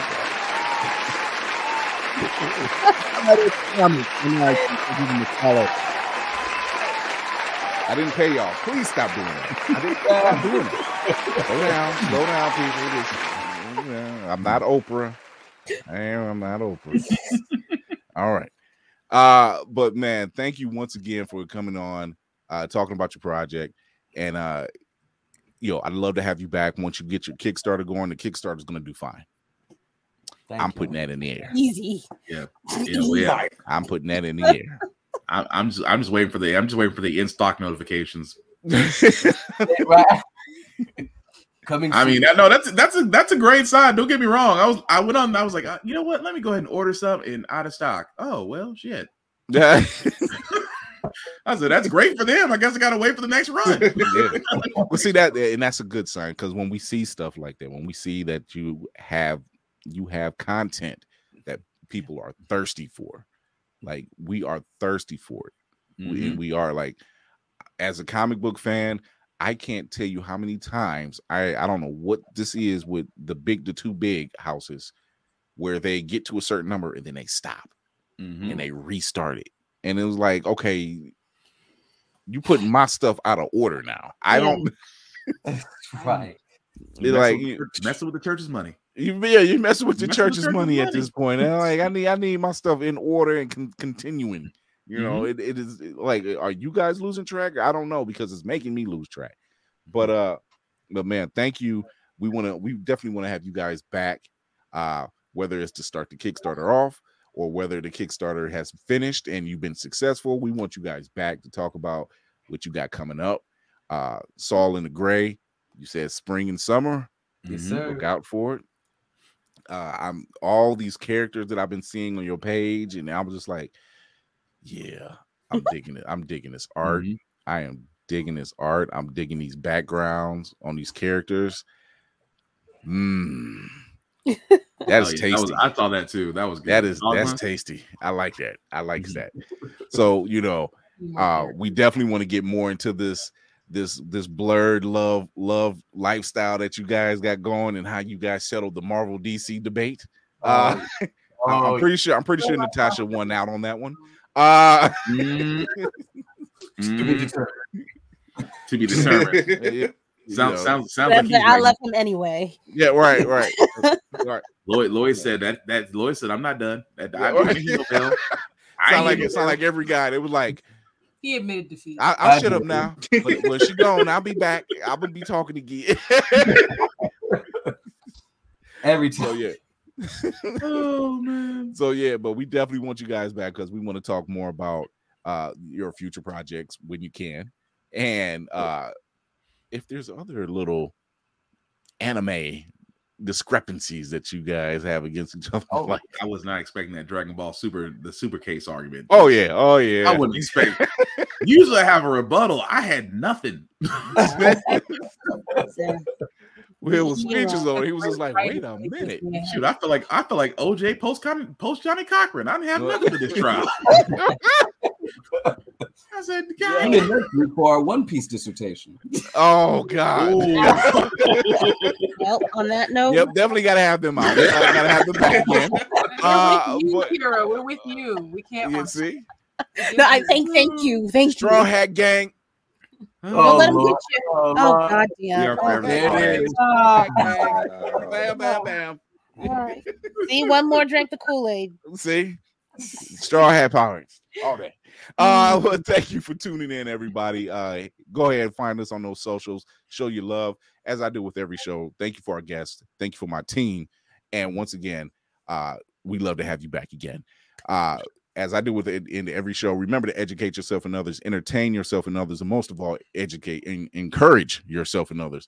This is Chris Fury with our special guests and this team. I can't do the circle thing, right? Man and white thing. This way. We'll catch you Tuesday. Until then, we are out of here. Bye.